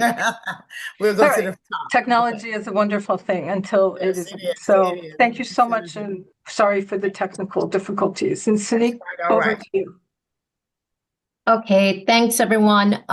Okay, so the Housing Support Care Management Program is contracted through the Department of Behavioral Health, DBH. This is started in 2025. We did our soft launch in May 1st, 2025. So in January, we came up on our third quarter, which is for us, it's been fantastic so far regarding the feedback that we've received. But just to give you an idea of who we are, Community Connections, we have been a leader in the behavioral health field for several years. Our organization was founded, I think this year would be our 42-year anniversary. Yes. We've managed several different programs, including behavioral health programs and housing programs. We've had a contract with DBH prior to this one, DHS. We've had federal business. Did she go out? I think we've lost her. I don't Did know we what lose her? happened. Uh-oh. Okay. She had lost her connection to us before. Okay. Miss Fleming, could you take Ms. over? Fleming, can you pick up, please? I guess I will have to. So as she said, we've had multiple contracts before, and Community Connections, we are contracted through the Department of Behavioral Health to help to folks, women, men, children, families in the District of Columbia to get them re-engaged and stabilized in services. So that's basically what we do. We do outreach. And I'll go to the next slide. So that we are the housing support care management team. And again, our goal is designed to support residents of the District of Columbia who are voucher holders administered by the Department of Behavioral Health, DBH and DHS voucher holders. Not saying that we don't try to engage or work with folks that are not voucher holders, but we are specifically designed to work with just voucher holders, the DBH and the DHS. Because there are many types of vouchers in the District of Columbia. You have housing choice voucher, you have rapid rehousing, you have all of those. But our particular goal, our focus is on the DBH and the DHS voucher holders. Okay? So go to her next slide. So this is just our program structure and collaboration. We have the mayor's external collaboration is the mayor's office, the Department of Behavioral Health, and Department of DHS, and then there's Community Connections, and then we have what is called med developers or subcontractors. We have a contractor who is what we have is a bridge housing type of a format or establishment where we actually folks who are disengaged or are in the middle of being displaced. We will take some of those folks, depending upon the criteria and their need, and place them in housing just temporarily. And we do have a developer who we have buildings all over the city where we place them temporarily to the next stage until they get housing. So Community Connections, we have the Associate Vice President, Ms. Lynn, which I hope she gets back on. And then we have a licensed clinician, and then myself, the housing navigator, and we have support workers and peer specialists. That is the makeup of the program. So let's talk about overview of services. What we do, we screen and assess. We provide housing navigation. We help them with benefits assistance, vital documents. We have a hotline. And I know folks are interested in that hotline. It used to be 24 hours, but it is not anymore based on funding. Okay, so it is Monday through Friday from 9 to 5. We have a number that you can call residents in the community, anybody who's having or has experienced or see someone who's having a mental health challenge or something that's going on or disturbance or whatever, they can call our hotline, and we will work with the landlord and that core service agency to try to provide additional support. Now, we don't take the place of the actual core service agency because most of these folks may not be assigned to Community Connections, but we will try to reach out to them, engage them, find out what's going on, what is it that you need, whether it's medication management, whether it's, you're having a mental health breakdown. We may refer them to the CRT team, which everyone knows, for crisis intervention. Whatever is going on, we try to work with them and the core service agency, coordinate with the landlord to say, hey, how can we support you?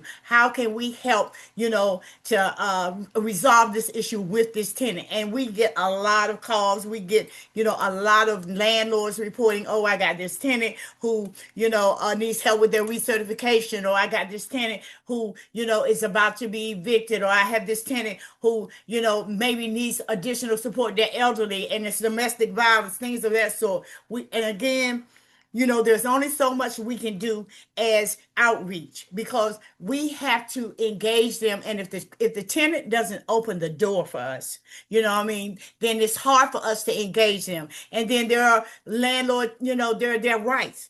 There are HIPAA laws. There are all types of things that may prohibit us from being as effective as we would like to be. Okay, but we are doing an excellent job. The team are out there every day, Monday through Friday, and they're outreaching these folks, and they're engaging them. They're getting them back to services. So we work the landlord, care management, and peer support. We provide all types of services. Okay, our service continuum. We do outreach. And in terms of we identify what the problem is, we engage, we assess. We try to reconnect them. And just to give you an example, you have a lot of folks who may have a voucher, and they don't have case management. And that happens a lot in the District of Columbia. Folks are issued vouchers, they're in these apartments, and they don't have case management, so they're just left. You know, the only time they may see their core service agency is when it's time for their recertification. So if they don't have any type of support, you know, during that time, then they're just out in the weeds. They're just out in the weeds. They have nobody to help them, nobody to help them navigate the system if they get behind in their rent, if they're elderly, whatever happens, you know, that's what we try to do is engage them. We assess the problem and we try to reconnect them to services. Reconnect, we coordinate, we guide, we support. Evidence-based practices. You know, I'm not a clinician, so my first tech is in housing property management. So we try to do that critical time intervention because we have a time frame for our program. What we do is we work to get them engaged and, you know, try to do that within a 90-day time frame and try to get them back connected to the whomever their core service agency is or their voucher holder, whether it's DHS, DBH, DCHA, or, you know, things of whichever provider it is.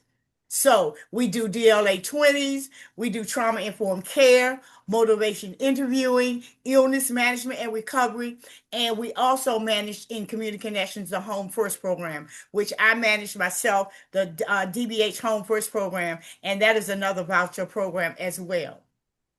So this talks about subcontractors and med developers. This is about where we talked about the bridge housing where they have over the city, where we place folks in these homes while they're being, say for instance, they're displaced or they got, you know, evicted or, you know, or something happens where they are no longer in their unit. What we'll do is coordinate with the Department of Behavioral Health, and we will put them in housing for, you know, a short period of time to get them re-engaged, to get them back into their home, especially if they already have a voucher. A lot of folks have vouchers and they're displaced. They're in shelters because they moved out or they've gotten evicted or whatever happened, whatever family happen in their life, but they're not utilizing their voucher. So that's one of our roles, and that's how that med developer contract comes in. Okay, I'm sorry. Get back over here. Okay, I apologize. All right, now. And so this is what some of the units look like. That's what this slide is for, you know, and they're really, really nice units that we're placing these folks in. We're not putting them, you know, in areas or that, you know, we wouldn't want for ourselves is what I would consider. Meaning that, you know, the units are well maintained and they're kept. So, eligibility criteria for the program: 18 years of age or older, a resident of the District of Columbia, an active DBH or DHS voucher recipient, and identified as needing intensive behavioral health support. Okay, the housing support care management workflow. As we said, it's referrals. We get referrals from, you know, all types of agencies, MBI, you know, Catholic Charities, you know, Life View, all kinds of core agencies. They give us referrals. We screen them. We do critical intervention, DLA 20s. We do inclusion and exclusion. Did Miss Cindy come back? No, she didn't. External referrals, community resources, and we provide housing support care management services. We assess and we graduate and we discharge. Supposedly, the goal is for them to only stay with us for 90 days. And in that 90-day time frame, they should have become stabilized and re-engaged, and we are able to, you know, pass them on to whoever their, you know, voucher recipient holder is, so that they will be, you know, successful. So, and at the end here, what does she have here? Okay, this is a new slide. Outcome and impacts at a glance. So she has some data. Resident engagement funnel, outreach engagement. I guess this is the data that we've since we've been in existence. This is since last year, I think of March. Okay, so outreach, we've outreached around you know, 1,100 people. hotline calls. We've had 151 hotline calls we've answered and returned. Enrolled participants 91, and CSA connections is 47. So, as you can see, she does have some statistics here, some data. I'm not able to go into detail on this because this is my first time seeing it myself, so just bear with me, okay?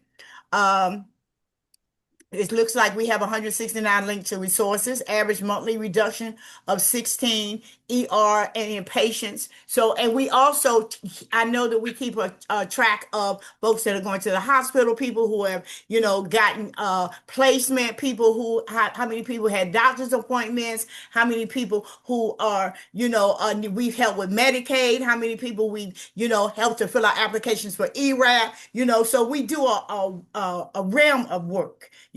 So we had 24 successful relocations and 23 landlord mediations and preventing evictions.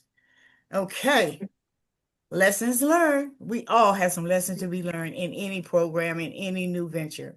So consistent presence, building trust, absolutely. Regular on-site engagement, non-episodic visits creates therapeutic relationships that enables meaningful interventions. Okay. Landlord relations are strategic assets. And that is so true because what I do on a daily basis is I contact landlords. There are specific landlords in the Connecticut Avenue quarter that I call on a day-to-day basis. Hey, this is Cynthia Fleming. They know my voice. They know my number when I call. Hi, Miss Fleming. We don't have anything that's going on today. Or we have a client who may be on the fifth floor, room number 506, and we need someone to come and help us outreach. And our goal is first to try to know who their core service agency is. Are they connected to DBH? Are they connected to DHS? What type of vouchers do they have so that we can reach out and coordinate with their case manager to try to outreach? Because it's kind of hard to just knock on somebody's door, because of privacy issues. They're going to say, how did you get my network? Who are you? So, it's a hard role, but we do it on a day-to-day basis. But we need the support of the landlord. We need the support of the core service agencies, the case managers, so that we can be effective, And data-driven better outcomes and enrollment and processes, not an event. So, again, I know I went through this kind of quickly, because of time. So, I think the last note that she wanted to just express is when the whole person is met, where they are stable becomes not only achievable, but sustainable. And I think that is so true because, a lot of folks have gotten these vouchers and they are in buildings and they don't have any case management. So, Nicole, are you on the line? Who is our clinical Yes, I supervisor? am. I'm here. Okay, did I miss anything? Can you go back and elaborate on anything that I may have You have not missed anything. You've done an amazing job. Just so to provide more details, yes, we are a 90-day program. So the goal is to stabilize the client within those 90-day periods. Sometimes we keep them longer to make sure that they are capable of, managing their housing and their stability. We also, it's important that we re-engage them into services. Sometimes these clients or residents, they have case management, but they haven't been engaged in a long time. So we do our best to try to re-engage them in services and identify barriers within that engagement to ensure that they receive the appropriate care as necessary. Okay. So I guess it's time for questions. Any Q&A? Anybody have any questions? I do. I see some hands. So between Nicole and I, we'll take them. Okay. I think Sanika's still off. Okay. Commissioner Nagy, or will you just call on them, or do I just I will, or if Okay. Commissioner Fennessy will, but I do have a question first, and that is, the representative to the mayor's office asked if you could put out the hotline number or a way to reach you so that when they need to reach you, they can. So is there a Okay. phone number or an email or something? Well, It is a telephone number, and I can actually put it in the chat. Nicole, would you like to put it in the chat? Yes. Okay. Would you mind just saying it out so that folks can hear it, please? Okay, I have to pull that up. It's Thank you. 202. 202-281-2. I hardly ever call it myself. You don't have to rush through it. It's okay. 202. I'm sorry, 202. I'm trying to trying to pull it up myself. Okay. So Because it's we never call 202. it. Yeah. Is it 202-281? 2911. I think it is. Yes. Yes.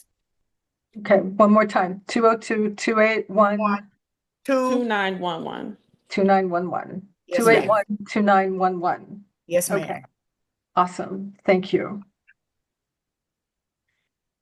All right. So, Commissioner Goslin, you had your hand up?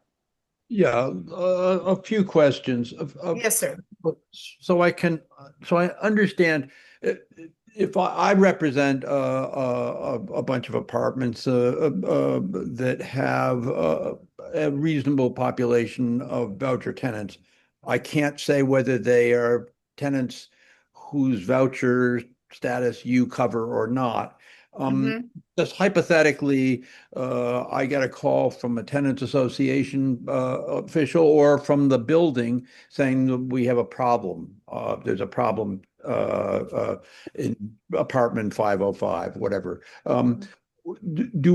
If I call you, what do I have the right to call you? Do you need to hear from the landlord? Do you need to have sort of what's the process that gets you mobilized most effectively or most immediately?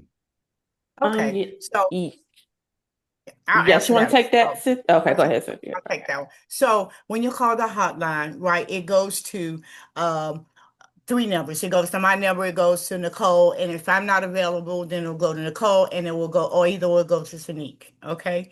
So, or any staff that we have designated for the hotline. So if you call the line and say, hey, I'm a resident in, the building across from, say, 5301, and I've noticed that this person is, having a mental health breakdown in the middle of the night. They were, we'll just use an example. They were outside in front of the building, hollering, screaming, or whatever. So you call us and let us know, right? Now, take in mind that we are only there 9 to 5, Monday through Friday. So if you leave that voice message on the phone, we're going to call you back the next day, try to get as much information we can, the building, do you know, because most of the time you may not know, the caller may not know who the tenant is. You may know what building they're in, right? You may not know their apartment number or anything like that. So my goal would be to call the landlord. Say, hey, we got a complaint about, someone in your building. Maybe they were on the balcony on 50 on the 5th floor. Did you get a report last night, or did your concierge or did your security notice this? We got a complaint from the community, from a resident in the community, that there is a disturbance or there is something going on. Miss Lynn is trying to get us. Hold on. And Sanique, you can come on and try to get back in. Okay. All right. I'm not seeing her yet, but okay. She's trying to get back in. So if I get that call, I will contact the landlord and, try to get information from the landlord if they have received that call as well, to find out the person's name, the apartment number, and what type of voucher they have. So, as I said, we are basically designated for DBH and DHS. However, we will try to coordinate services or work with other folks to get them engaged, but our goal, we are contracted through the Department of Behavioral Health for DHS and DBH voucher holders. Okay, so we really want to reach out to their core service agency. Who are they connected to? Who issued that voucher? Do they have a case manager? Because the case manager, if they have a case manager, we want to coordinate with them to say, hey, tell us about this person, because it's kind of difficult for us as outreach to just go knock on someone's door for privacy. Ms. I just asked, so it sounds to me as if the most effective thing is to get the landlord or the building manager to call you, because I mean, I could end up with complaints and not know the name, not know the apartment Right, number, right, so right. on and so forth. But so if the building manager calls, and the other question related to this is, do you have, I mean, does Lieutenant Oliveira is on the phone, the District 2 night commander. Does he have your, I mean, are you, do you coordinate with them? Do they call you? Um, uh, um, or again, is it mostly through, Mostly residents in the community, mostly residents in the community. I haven't received any calls from the Metropolitan Police Department, but I know we work closely with them. And if they call us, right, so we may call them, but I haven't received any. I'm not sure if Miss Nicole and or Miss Unique has received any calls from MPD, but I haven't. I usually get calls from residents in the community who are calling about tenants disturbances, people who are having mental health breakdowns or crisis or things of that sort. So, and I reach out to the landlord first. Thank you. Commissioner, Mrs. Fleming, I need to Mrs. interject Fleming, because yeah, we have Lieutenant sorry. Oliveira, I think, who needs to come he, on. he needs to go. So But I if you can, wanted to ask if you him, can is there stay on the anything he call, wants Ms. Fleming, to that say? would be great. Okay. Yes. Yes, don't go anywhere. It's just Lieutenant Oliver who needs to go somewhere. So, Lieutenant, thank you so much for joining us. I appreciate everything that you do. We all do in our community. Did you have anything that you wanted to say about this? And wanted then we to can take that to everyone. As far as community connections, we don't call them. We strictly call our DBH, and that's about it. But they're about to get flooded with a bunch of calls from officers. So What is that? Could you tell us what that acronym was? I'm sorry. DBH, we normally call Department of Behavioral Health. I'm sorry. Department of Behavioral Health. But community connections about to get some calls because I'm gonna give out their hotline number tomorrow. Awesome. So that's part of the reason we're doing this. That's great. Thank you, Lieutenant Oliver. Are you still here or did you go out? I'm Did still. you leave? You're still here. Do you want to do a 30-second update of what's going on in the community while you have the floor? Well, Before we move on? real quick, we have the auto theft, stolen. It's rising. I'm going to only do from March 1st to today. Today, we have had 9 auto thefts in 201. And comparing it to last year, we had 0. And it goes back again that the thieves are getting this new technology that they're using, and they're targeting mostly Hondas, Toyotas, their main, and Lexus, their main focus. And that's what's kind of driving this up. Also, people leaving keys in cars. Okay. As far as the theft from autos, it's we're about the same place as last year. Actually, we won theft from auto lower from last year, the same time period. But and overall, our total crime in the community has doubled. So we had 13 total crime between March 1st to now. Last year, same time period, and today we have 26. Oh. And that's because of the theft, the stolen autos. That's driving it up because again, the theft from autos are the same place.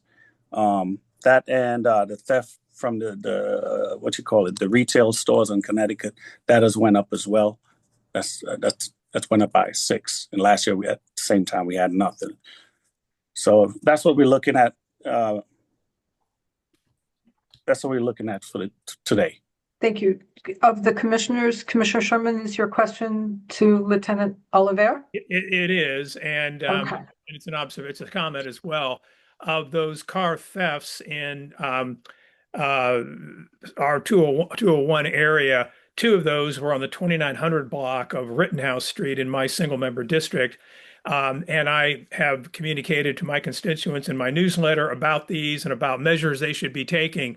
But to echo his point, they are increasingly sophisticated in terms of their use of technology to steal vehicles. And so it is a concern. It's a growing problem. The neighbors are very concerned about it. There have been, of course, in the last month in my single member district, a number of car break-ins as well. So both the break-ins and the thefts are on people's minds. I appreciate the work that MPD is doing. Lieutenant Oliveira has been very responsive.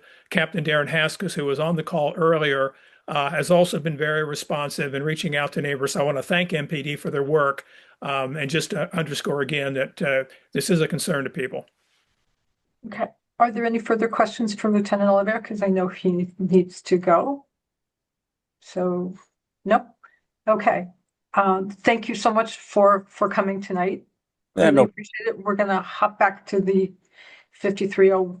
Well, it's not about 5301, although it is partly about 5301. But thank you. And yeah, use the phone number. Awesome. Thanks. Bye-bye. Take care. Thanks a lot. Bye. Okay. Commissioner Grunwald, you had your hand raised? Yes. Hi. So I Hi. wanted to commend you ladies and your agency. I think you have an incredibly challenging job, and I can't even imagine how you handle all these difficult cases. So I congratulate you and commend you for doing this kind of work. I wanted to say that I assume that you're working up and down in apartments up and down Connecticut Avenue, and whether you are the only agency doing this type of work in apartments up and down Connecticut Avenue. I wanted to note that with more development in housing coming to Upper Connecticut Avenue, we'll expect to have increasing experience with your agency. So I wanted to ask you, you mentioned several times about voucher residents who have no case management. And I also have a question about voucher residents who don't need to accept help. They're not required to accept help. So I'd like to know what happens in both those cases. What happens when there's a mental health emergency with a voucher resident who does not want your help or does not have case management? Thank you. Okay. Okay. Cynthia, Hi. just so you know, Sinique did manage to come back in. Great, I- great, I- great. So So I'm who gonna wants let to take this Sanique question, and but you need to know yes. Sinique's here. So I'm gonna let Sanique and Miss Nicole, who's the clinical supervisor, talk about, just that part of, their program. Okay. okay. If we could do it quickly though, because I do know we need to wrap up, and I'm sorry for all the technical trouble you had getting in, Sinique. Thank you for persisting. Yes. And just want to let you guys know we can always come back to if need be. So it's not Thank yes. So to answer your question, Carol, so we have DBH voucher holders, in order for them to be able to get an actual DBH voucher, when we call it the Home First voucher, individuals have to be connected to services. So that's how they actually would be considered for a voucher in the first place. However, DHS voucher holders, they are not required to be connected to behavioral health services. So they can actually acquire a voucher without having a mandate to be in services, clinical services, to receive treatment. So for that reason, again, at times we do have individuals who they do have the voucher, and those are mostly DHS voucher holders. They do have the voucher and they decline services. In situations like that, where we know individuals who are high acuity and they need the help, typically we team with CRT team and DBH ICC team. Those are their two dedicated resources that. Can you tell me what those stand for, please? The acronyms. So Critical intervention. Okay. right. So we have they have integrated, it's called integrated care, and that's their ICC team. And those individuals are deployed out to assist individuals who are not connected to services. So they kind of work. So for example, if we come across an individual who isn't a DBH or DHS voucher holder, or it's just a resident in the community, but we know that they need behavioral health support, we will work with the individual, but also connect them to the ICC team, because that team actually works with individuals. Like our team are mostly designed to support DBH and DHS voucher holders. So we partner with them, anytime we come across an individual who isn't a voucher holder because they don't meet our criteria. We don't just say, okay, well, that individual, we won't work with that individual. We actually provide them resources and team with the ICC team in order for us to be able to get that individual services. Okay. Thank you. I'm being gigged that I got to wrap it up. So we have 3 hands up. 3 quick questions, please. Commissioner Yeah, Simmons. I have a statement. Thank you. I just want to say thank you to the Community Connections group for coming. I hope your invite to our ANC meeting today was very genuine. I just want to make a statement to everyone in the community. If you are a voucher holder, you are not automatically required to have services. So I just don't want people here in the meeting to assume that if an individual is a voucher holder, that they have to have behavioral health or some type of services. So individuals may lose a job and they may end up on a voucher to have some housing. That is perfectly fine. The other thing I want to just remind the community that voucher holders are confidential and protected by privacy laws. So I just want to remind Community Connections that even though we are ANC commissioners, it is not our privilege or our duty, even though we are elected. We do not need to know who in apartment buildings are voucher holders. And not knowing that information may prevent someone from being discriminated against. So I just would like to ask that any issues that you may have, that they stay connected with whatever core services agency participants in your organization stays with that. Because I just want to make sure that from my own experience, I just want to make sure people are not discriminated against in this community or in this city, and that they have the ability to be a resident as everyone else here. And again, I know that Commissioner Grunwald mentioned that we're going to have we potentially may have development up on Upper Connecticut. Everyone who may potentially be new residents here may not need community connections. Everyone who lives in apartments may not have substance abuse issues. They may not have behavioral or mental health issues. So I just want to remind everyone of that. Thank you. Thank you for saying that. Thank you, Commissioner Simmons. Commissioner Nagy, we're way over. No, we're way over. Can you Yep. maybe take two quick questions and then we'll need to wrap this up? But this has been a very engaging conversation. Thank you. And other people, please, I know if you haven't had a chance to ask your question to the audience, because we really do need to wrap up, please do feel free to send an email to the commission asking or making your comment. Mary Callahan, if you could make it quick, that would be awesome. Hi, I want to thank both Cynthia, Ms. Fleming and Ms. Lynn for their information, but I thought I heard something about services not being available on the weekend. And I was wondering if someone might clarify that, because I have often wanted to have a resource on the weekend when I found someone in trouble.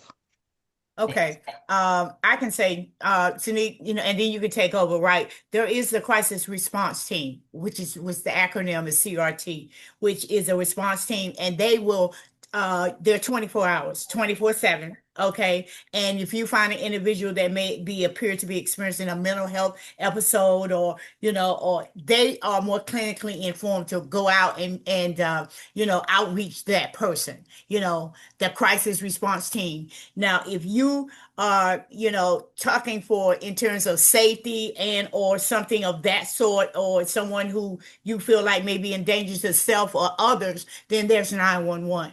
Okay, there's 911, but there is a crisis response team. And if you folks would take this number down, 202-673 6495. And that's for if an individual appears to be experiencing a mental health episode.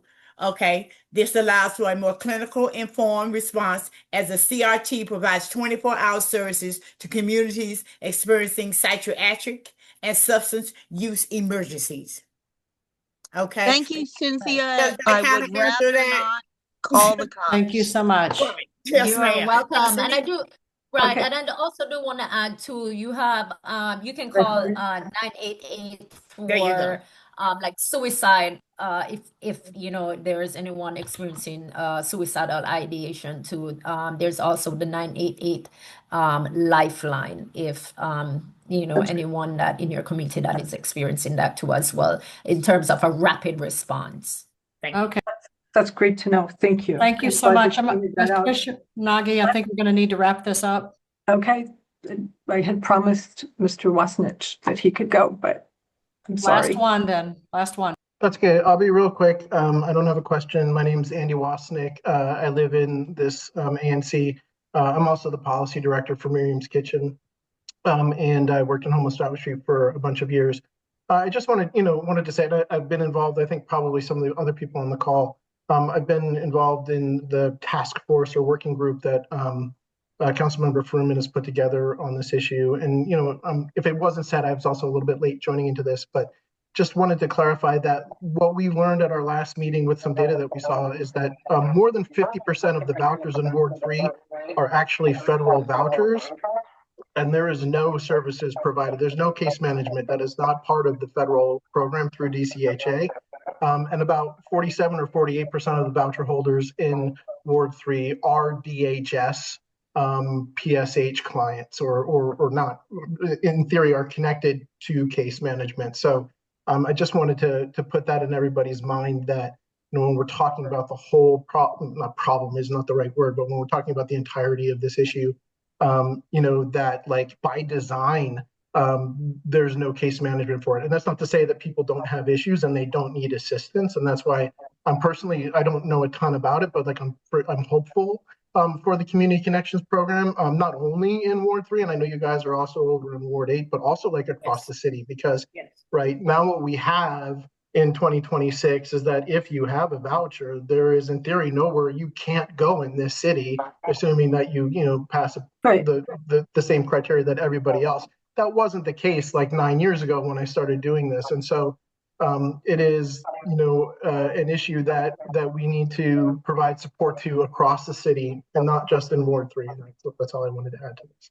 Yeah, that is correct, Andy. And I'm not sure if Cynthia had a chance to really explain. Oh, we're gonna need to wrap up. I'm sorry. Thank you so much. Just thank everybody for coming. Please, yes. From Community Connections. I've been chatting with them for a while now, and we've been working on making this happen. I'm terribly sorry about the in and out technical stuff. I have no idea why that happened, but thank you so much for coming. Thank you for what you do in our community. We appreciate the dedication that you clearly show to what you're doing. And everyone has the number now. It's in the chat. And thank you again. And I'm sure I'll talk to you. But again. Thank you. And we're happy to come back. Yes, we are. Thank you so much. All of you. Thank you so much. We'll talk. Okay. Cool. Thanks, Cynthia. Thank you. Okay. Commissioner Nagy, we have you down for the next item, which was an 8:05 item, which is we're an hour and 8 minutes. I know. we're late. Did you still wish to speak on that? I can't even remember what it was. It was about outreach to apartment managers, owners, special meeting, Civic Corps. I think it's something that Commissioner Sherman also has an interest in. Bruce, are you? Yeah. We can do this very quickly. Can we stop sharing the screen? Sure. Yeah. Okay, let me see. Sorry. How do I this? Good point. I got you. Thank you. Thank you so much. Okay. Thank you. Bruce, you there? Well, I'm happy to speak to it, Commissioner Nagy, if you wish. Would you? Yeah. Thanks. Well, I've expressed my views to fellow commissioners about being in touch with apartment owners and operators on Connecticut Avenue who provide housing, obviously, in our community, including to voucher recipients, and that we would have, I believe, a lot to learn from them regarding how they see the local market, the vacancies that they currently have, the incentives they offer, the workforce programs that several of them advertise that they offer to the community, and to be in a position, given that they are constituents of ours, and that we're looking very closely and have been now for years at housing in the community. And to my knowledge, the ANC, current and past, has seldom, if ever, brought in those owners and operators to consult with them and ask them what it's like in their perspective to provide housing in this community. Some of you know that recently I did a study of vacancies from Nebraska to Livingston, apartment buildings along that stretch of Connecticut Avenue. And there were, going back now just about 6-8 weeks, 120 or so vacancies with incentives that apartment owners and operators were providing. So I think it'd be very important to get their perspectives. They're a critical part of our community, already providing housing. Could you please to understand exactly what they would tell us about their experience and how they see the market. And then, of course, to ask them about the proposed additional housing that will be coming to Upper Connecticut Avenue from Livingston Street to Chevy Chase Circle by way of the rezoning of the avenue, and then, of course, what's being proposed for the Civic Core. It just seems to me that this is a critical part of due diligence that our commission has not yet undertaken, and I think we need to do it. Thank you. Okay. Commissioner Nagy, did you have any other questions? No, I don't. I think that covers it, so we can move on. If there's no motion, we can move on to the next item. Oh, I have my hand up. Oh, it's no motion on this? No. Yeah, I just had my hand. Okay. Yeah, I just had my hand up to that. So I kind of feel like in the business world, obviously, I don't know if our goal is to have these apartment owners to come in and say, no, we don't want any more housing. That just goes against the basic economics of business. Like, we shouldn't be trying to stop development so that the apartments on Connecticut Avenue can continue to gain a monopoly. And it's also important to note that the more housing that's offered on Connecticut Avenue will help and aid those who are already in apartments, because basic economics, more supply, rents can drop. So the more supply we have, thinking about what happened during COVID, everyone was leaving and fleeing the city. Rents were going down. People were moving in. So I just want to be cognizant of that. We shouldn't be trying to block businesses from doing business. We want our city to grow and develop more opportunities for people and more housing. That's just my comment on that. And then the last thing, if there's any outreach with apartments along Connecticut Avenue, it should be between Peter, Liz, and myself. Commissioner Sherman lives in an area with no apartment buildings. I don't think he should be participating in apartment outreach. So I just will ask Commissioner Nagy to partner with other commissioners along the avenue with apartment buildings. That's how you build relationships. It just doesn't make sense for someone in Ward 4 to build relationships with apartments along Ward 3. Just common basic like business and decency, collaboration. Just try to work better together. Okay. Commissioner Simmons, say something. Commissioner Nagy. Okay. Thank you for pronouncing my name correctly, Commissioner Fennessy. I appreciate that. I'm going to let Commissioner Sherman address the question of whether he has. My statements don't need a response either. I'm sorry, Commissioner Simmons. Commissioner Nagy has the floor here. Yes, I know, but I just want to. We complain about Commissioner Nagy. I don't need a response. Commissioner Nagy has the floor. Thank you. Thank you very much. Thank you.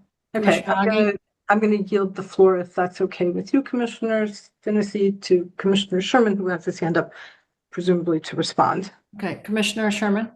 Yeah, I just want to clarify. I have not undertaken a program of outreach to apartment owners and operators. I am raising the issue to the commission precisely for the commission as a whole to take stock of this circumstance. The work that I did was using apartments.com to understand what the current vacancies were on Connecticut Avenue recently, and going to websites of the various apartment buildings to get a handle on what is the current market like. I'm not prejudging what they would say. I'm not assuming they would say no more housing. I have no idea what they would say. But I think it is self-evident that if we're talking about housing in our ANC area, that we would engage those that provide housing. I find it to be straightforward. And the fact that it hasn't come up in the way I'm bringing it up and recommending it by those that do have apartment buildings. I know Commissioner Nagy has looked into this. I know Commissioner Simmons, you and Commissioner Gosselin have interacted with apartment owners on many different issues. I'm speaking specifically about getting their views on the market for rental housing, the vacancies, the incentives they're running, the impacts of additional housing in the neighborhood. Lots of issues, to me, are ones that I believe our commission should responsibly address. Thank you, Commissioner Sherman. Commissioner Grunewald. Yes, I would like to say that building owners and managers are part of our community. So why would we exclude them? Why would we prevent them from speaking? Thank you so much. Thank you, Commissioner Grunewald. Commissioner Gore. Yes, so I just want to add the perspective that a lot of the building owners and managers are big kind of corporations. They're not mom and pop management and owner shops. So I've worked with owners and management companies in this arena for multiple years with my IG work. And they're major, they're major business. They're not, your mom and pop type typical shops. And some of those locations are not even, some of those management agents are not even going to be located in the District of Columbia. Some of them, probably a lot of them, are going to be out of state, at least in Maryland, some of them in, jurisdictions further away from Maryland. So I think when we talk about this conversation, we need to think about the whole context. And I do think, nobody's voice is trying to be silenced in this discussion, but I do think we need to think about the context and what we're asking owners and operators that might not be the boots on the ground in the District of Columbia in terms of having a really good understanding of what's going on in our neighborhood. But sure, they can share their economic perspective and their business perspective. But Okay. Is that a perspective that really reflects what's happening on the ground here in Chevy Chase? Probably not. Maybe not. Thank you, Commissioner Gore. Okay, without a motion to go to at this point, then we're going to go to the. Hennessy, can I just though ask that I'm happy to propose a motion to have us schedule a meeting with whichever owners and operators would like to come and talk to our ANC. I would like to see action on this. I'm not proposing it just to present an idea that I want to see us do something. So I'm happy to present a motion that would ask us to invite them at a date to be determined to come in and talk to us about their experiences. I'll second that motion. Commissioner Gosselin? Sorry, do you second the motion? You're on mute. You're muted, Peter. Do you second the motion? I do. I second the motion. I'd be happy to spearhead an effort to pull together a meeting with apartment owners. Commissioner, I'd suggest you motion include me spearheading that effort or doing it with Commissioner Simmons and Commissioner Nagy. So we had a motion to invite the owners of the apartment buildings, and it sounds like, would you like to make that an amendment to the motion, Commissioner Gosselin? Offered as a friendly amendment to the motion. So amendment, so the motion would read, let me just get it for our notes, because our hardworking secretary here we'll want to make sure she gets it as well. The motion to invite apartment owners to a meeting hosted by the ANC to get their perspectives on the economics of the apartment market. Okay, and as amended, so let's vote on the amendment first. The amendment by Commissioner Goslin was that the meeting efforts would be, do you want me to use the word spearheaded in the amendment? Led? Did I be happy to lead effort, I would say elaborate. Commissioner Simmons and Commissioner Nagy to put this together. Okay, so Commissioners Goslin, Simmons, and Nagy charged with putting this together. So can we, do we have a second on the amendment to have Commissioners Goslin, Simmons, and Nagy charged with putting this meeting together? Is there a discussion? I would like to have discussion, so I don't know when it comes. On the Or after the second. On the amendment. Yes, I would like to second on the amendment. I second. Okay, so now we can discuss the amendment to have Commissioners Goslin, Simmons, and Nagy charged with this effort. Right. And those would be the three. Yes. Carol Grunewald. Yes, I would like to suggest that we have commissioners working on this issue who are actually in favor of meeting with the apartment owners and managers, not people who are not in favor of it. Thank you. Wait. Okay, Can I respond to that? I mean, honestly. I want to understand. Can Commissioner Grunwald, can you? Yes, I'll elaborate. Commissioner Simmons said she was not in favor of doing this. So how successful will this effort be to enlist apartment owners and apartment managers in a discussion if there is someone who is not in favor of doing this? Thank you. I see. Okay, thank you for clarifying. Commissioner Goslin.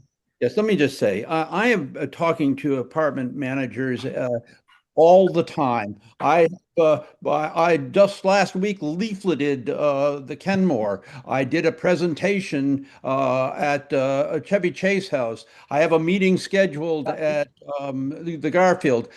These conversations, I had a meeting at the Chevy Chase House where I presented the issue of laid out the issue of the development proposal by Rift Valley.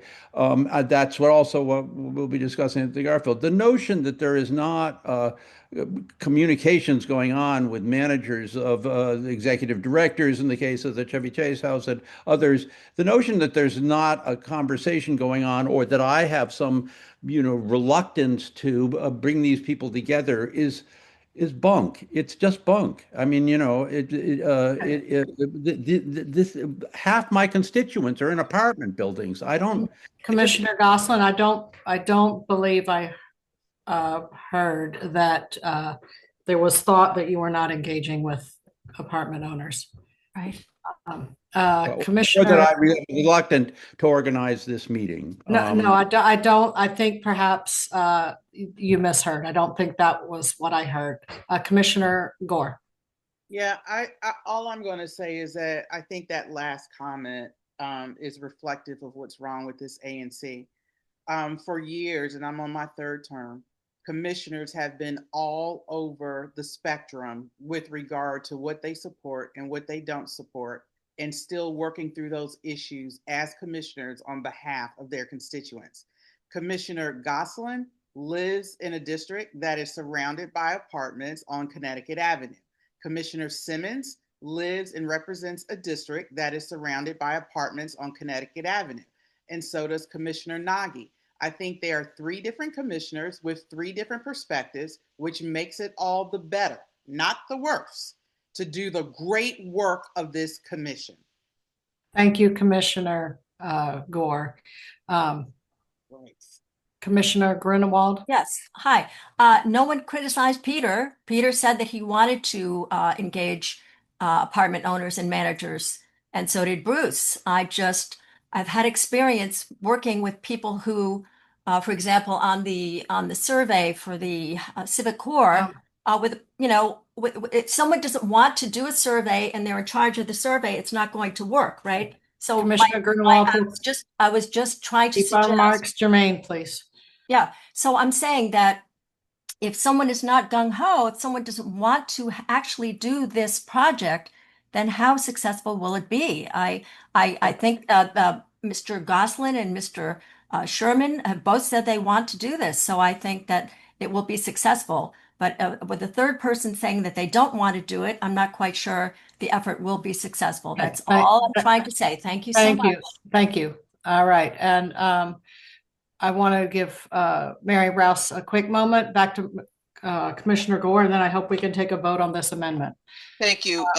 I would like to reiterate that I think rather than, Commissioner Goslin, I did not hear you say you didn't want to do this, so I'm sorry that you heard that because that was not what anyone said. But I think it would be best if people volunteered themselves and not have somebody, you did volunteer to other commissioners. I think it's best for the ANC to work so that people volunteer if they want to do something and they don't volunteer if they don't. And I think that Bruce Sherman, has had this idea and is a very, very effective worker. And I would love to see him involved. I don't think it matters whether or not he has apartment buildings in his SMD. He lives in this community just as all of us do. So all these issues should not be carved up on little islands. We all live in a community together that spans 2 wards. So we can't be resting on the fact that one of us lives in one SMD and one lives in another and that doesn't have apartments and this one does. That shouldn't be the way this ANC works, and I hope it doesn't work that way. I hope that the ANC opens the floor to people who want to do this job and who will volunteer and make it a great, good study. Because that's what we do need. Thank you. Thank you, Mary Rouse. All right, Commissioner Simmons. Hi, as we see, people can't even address me by name. But Commissioner Simmons would like to volunteer on the opportunity to work with apartment owners off of Connecticut Avenue. Also, I am participating to add in diversity of thought in this work group, okay? So, Corinthia, Commissioner Simmons has volunteered herself, in addition to my colleagues who also have apartments on Connecticut Avenue. This is a great way for us to build relationships with our constituents. Okay. Thank you. Thank you, Commissioner Simmons. Commissioner Gore, may I call for a vote? You've already spoken once on this? I have a comment. Okay. So yeah, I'm glad Commissioner Simmons volunteered, and diversity of opinion and thought is the linchpin of this conversation. And I do think it's important, and I understand Mary's comments, but the commissioners that live on Connecticut Avenue and actually represent these buildings by their SMDs and their constituents, it's really critical that they participate. And I don't think whether somebody is on a group that, doesn't think it's a good idea or not a good idea, the group is going to make this work and our commissioners will work for the community. Thank you. I look forward to forward progress. On that note, we had a vote, we had a motion to have Commissioners Goslin, Simmons, and Nagy charged with leading this outreach. We need to vote on that amendment. All those in favor of having Goslin, Simmons, and Nagy charged with leading this outreach, please indicate by raising hands. Please put your hands down. All those opposed?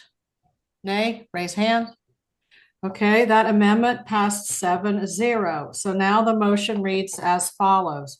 We have a motion to invite apartment owners to a meeting hosted by the ANC to get their perspectives on the apartment market, and with Commissioners Goslin, Simmons, and Nagy charged with leading this outreach. All right. All those in favor, I'm sorry, Commissioner, before I call for a vote, Commissioner Simmons, I'm sorry, Sherman? Yeah, I just wanted to reiterate that my intention here was not to indicate that I would do this. I tried to make it very clear that I was not reaching out into other commissioners, single member districts, and single-handedly contacting apartment owners and operators. I respect their jurisdictions. I respect their interest in this.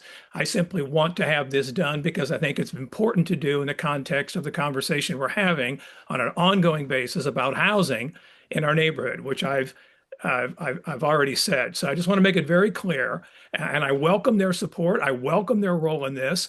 And I just did not see it happening in the current context of our evaluation of housing. And I thought it was important to get to. So I'm glad that we have that support. Right. I'd like to call for a vote if we can, please, Commissioner Gore. We are late. Yes. Point of order. Yes, Commissioner Gore. I'm not What is your clear on point? your motion. What are we voting on? Well, we are voting on a motion to invite apartment owners to a meeting hosted by the ANC to get their perspectives on the apartment market. Commissioners Goslin, Simmons, and Nagy are charged with leading this outreach. Okay. All right. I understand that, but our motions and the amendments are just really convoluted. But that's the way Robert's Rules of Order has them go. But we can also accept friendly amendments to make it cleaner. I think according to my training with Robert's Rules, all amendments are amendments. They're friendly amendments to something that's been used casually, but it's not actually accurate. So I'd like to take a vote on the motion to invite apartment owners. Do we have a second? Yes, we have a second. Okay, all those in favor of the motion to invite apartment owners to a meeting hosted by the ANC to get their perspectives of the apartment market. And this outreach will be led by Commissioners Goslin, Simmons, and Nagy. Please raise one hand to say aye. Okay, put your hands down, please. All those opposed say nay. Okay, the motion passes 7-0. And I would like to thank all the commissioners who volunteered in advance for their service. I know you guys have been sitting home eating bonbons with nothing to do, so we'll give you something to keep you busy now. Okay, sorry, that was sarcasm. I'm not supposed to use it, but it is late, and so it comes out. Okay, so now we're going to our next item. We have Beta guidance, and we decided at the beginning of this meeting to just change the title on this item to present, past affiliations, and spousal. So I'm going to take a moment just for people who may not have been up to date on kind of where we are with this situation, some information that we have at hand. So earlier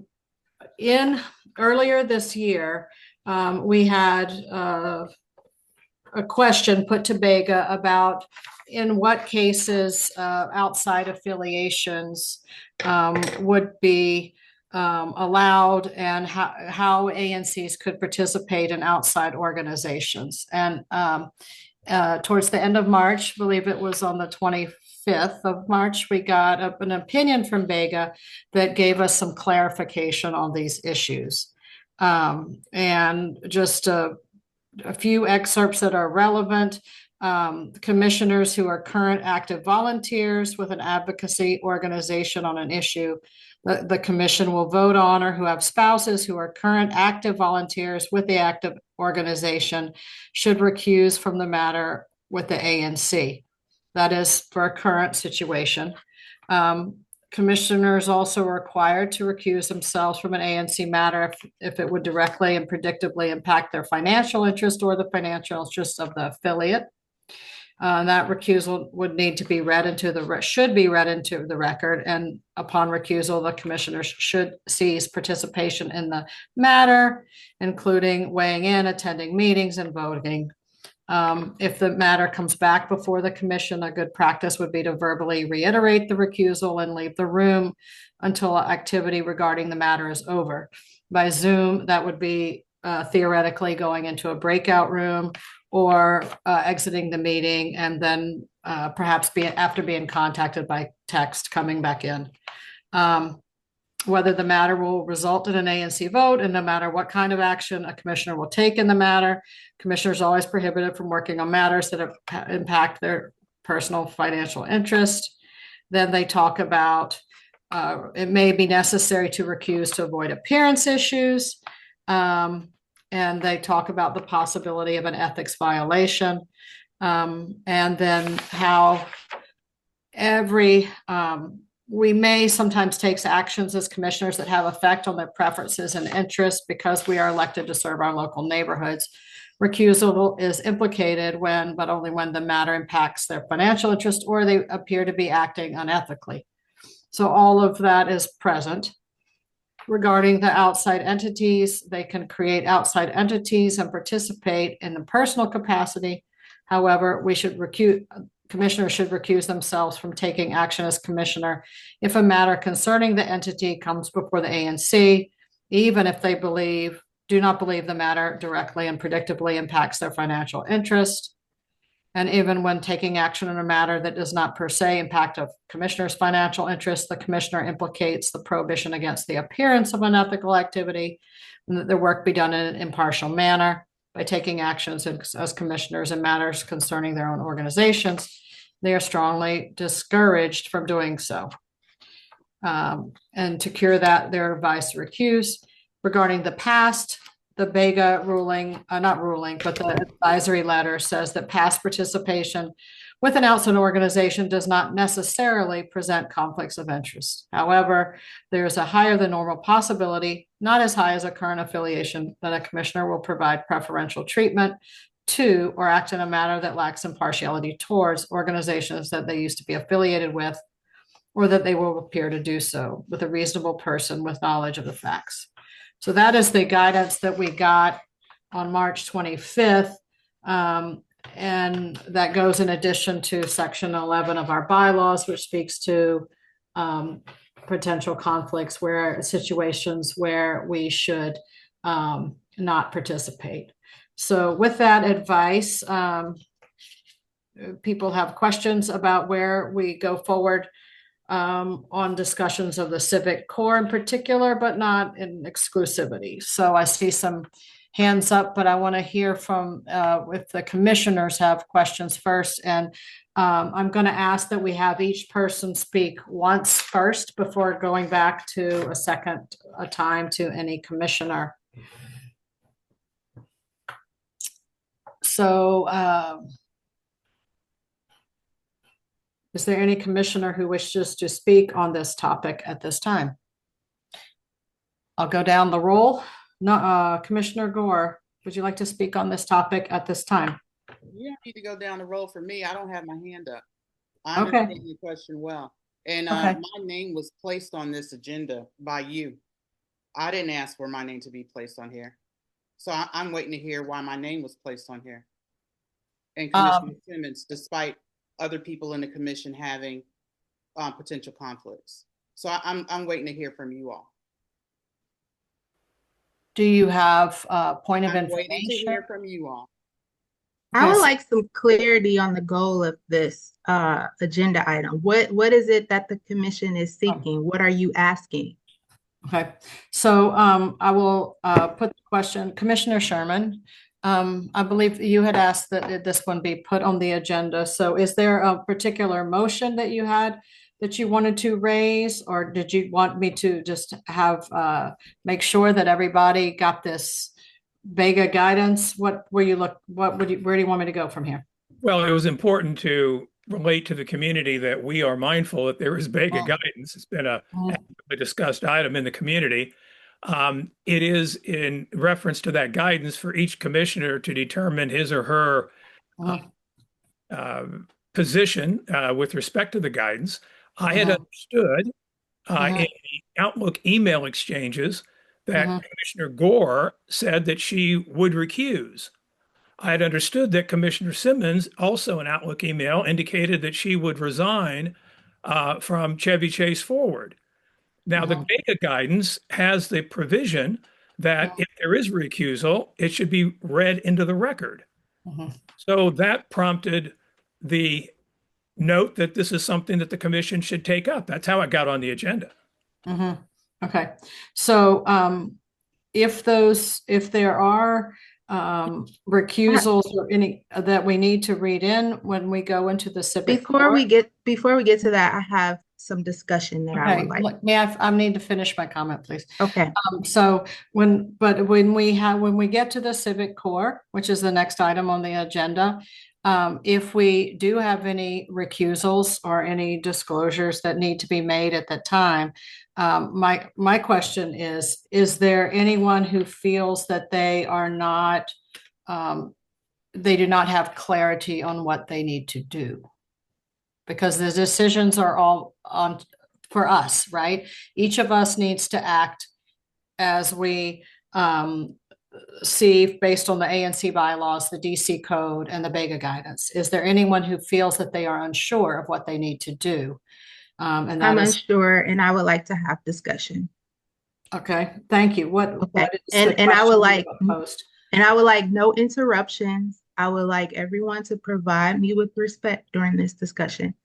So I joined the commission January 2025 with everyone else.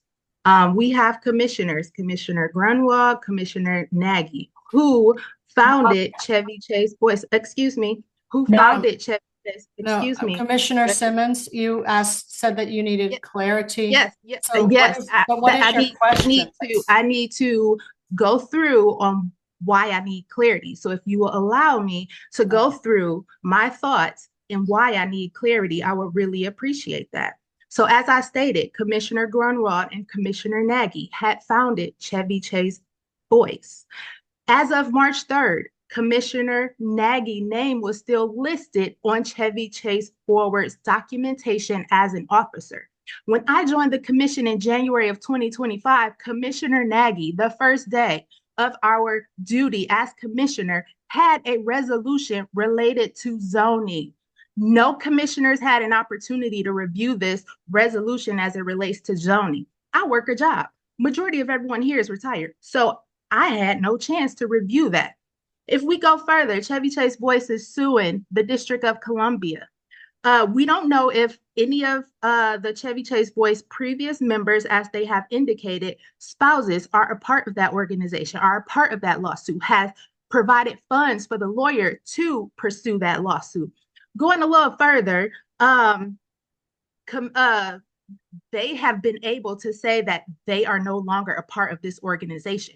I have given the commission that same standard that these other two individuals have had the opportunity to do. So I don't know why my name is on here as I need to broadcast it and put it in the record. Commissioner Nagy didn't put it in the record as her information is still listed. As of March 3rd, her name was still listed. Then we have Commissioner Sherman, who was a part of the Friends of the Field, who also sued the District of Columbia, who also put his information in the record. But I just want to say there has been too many times to where there's a standard that I have to abide by, and my colleagues who do not look like me do not have to abide by that standard. It's always a standard that Commissioner Simmons and Commissioner Gore has to abide by.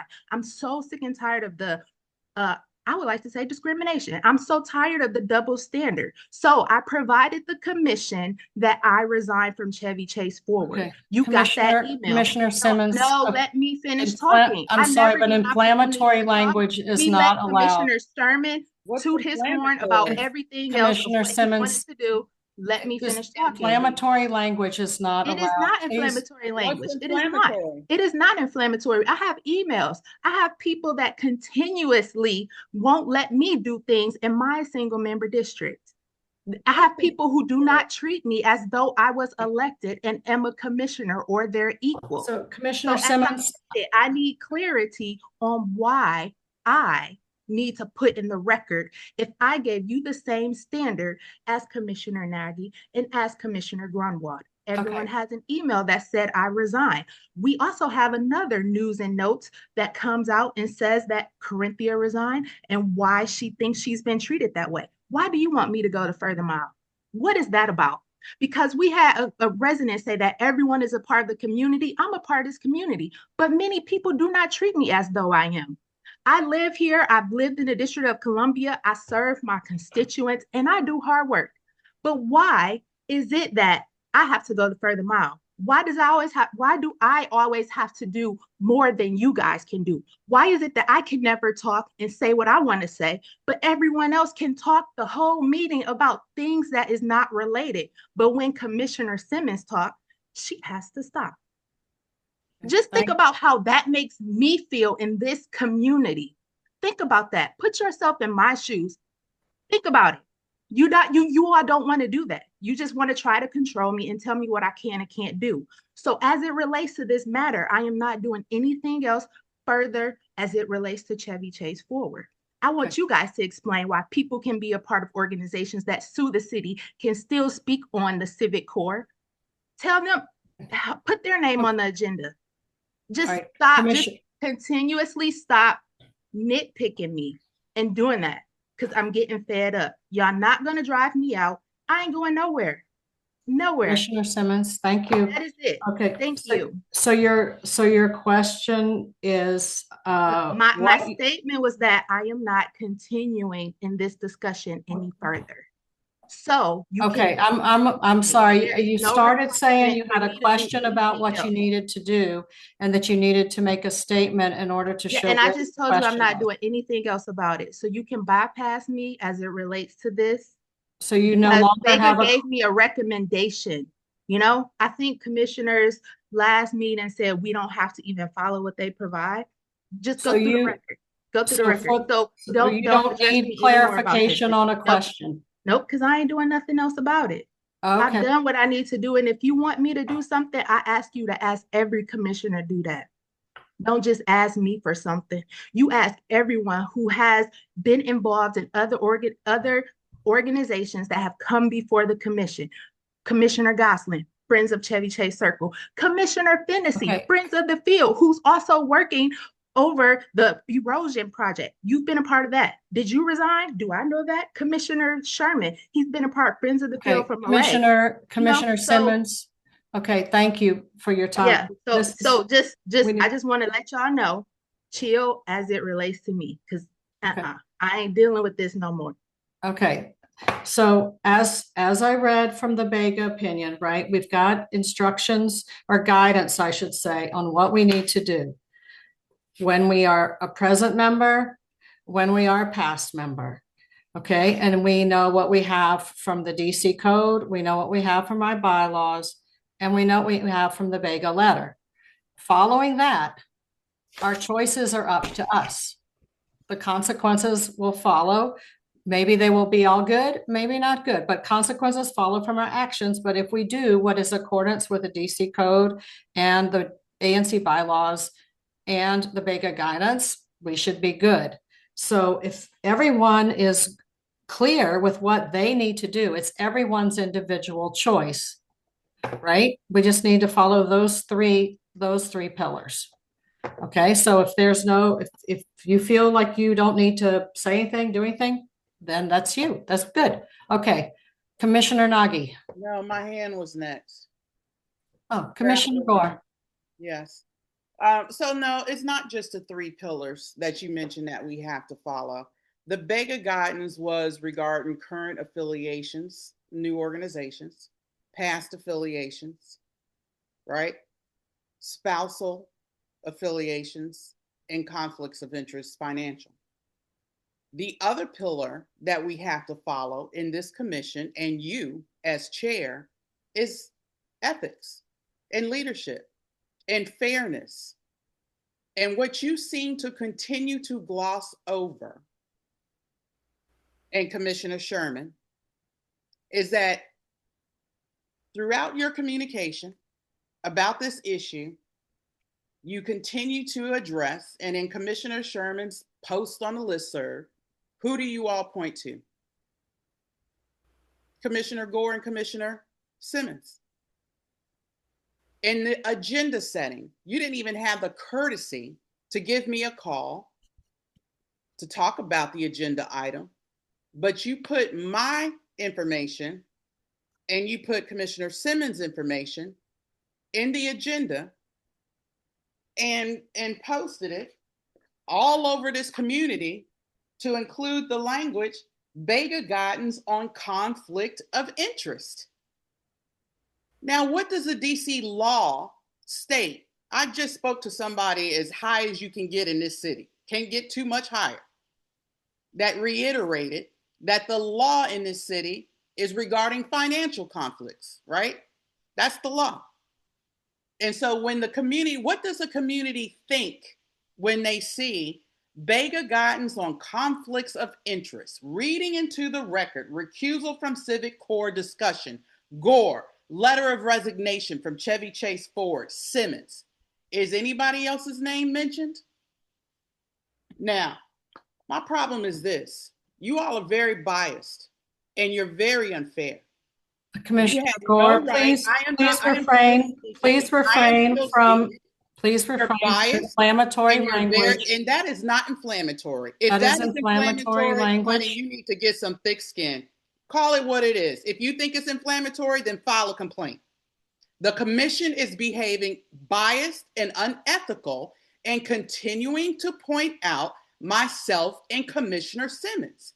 And at the time you posted this agenda, and at the time, Bruce Sherman, that you wrote the email to put this on the agenda, you know good and well, we had at least one commissioner with a current affiliation, and that's Commissioner Gosselin, with Friends of Chevy Chase Circle, who not only put an issue before the commission on a grant, and you're not going to cut me off, that put an issue before this commission on a grant on behalf of his affiliated organization. But last year, also in conjunction with myself, put a resolution on the floor on an issue that that organization is advocating for, which is Commissioner Gore. You were no, Commissioner Fennessy, you are not going to cut me off. You're doing the same thing that you did to Commissioner Simmons, and you continually do that each meeting. When we try to make a public case, you frame it as inflammatory or something that you don't want to hear. You're going to listen to this. And so is the community. Because you also know that Commissioner Simmons can't even make her case on the public record in the listserv. That's not true. That Bruce Sherman posted, because she can't even post on a listserv.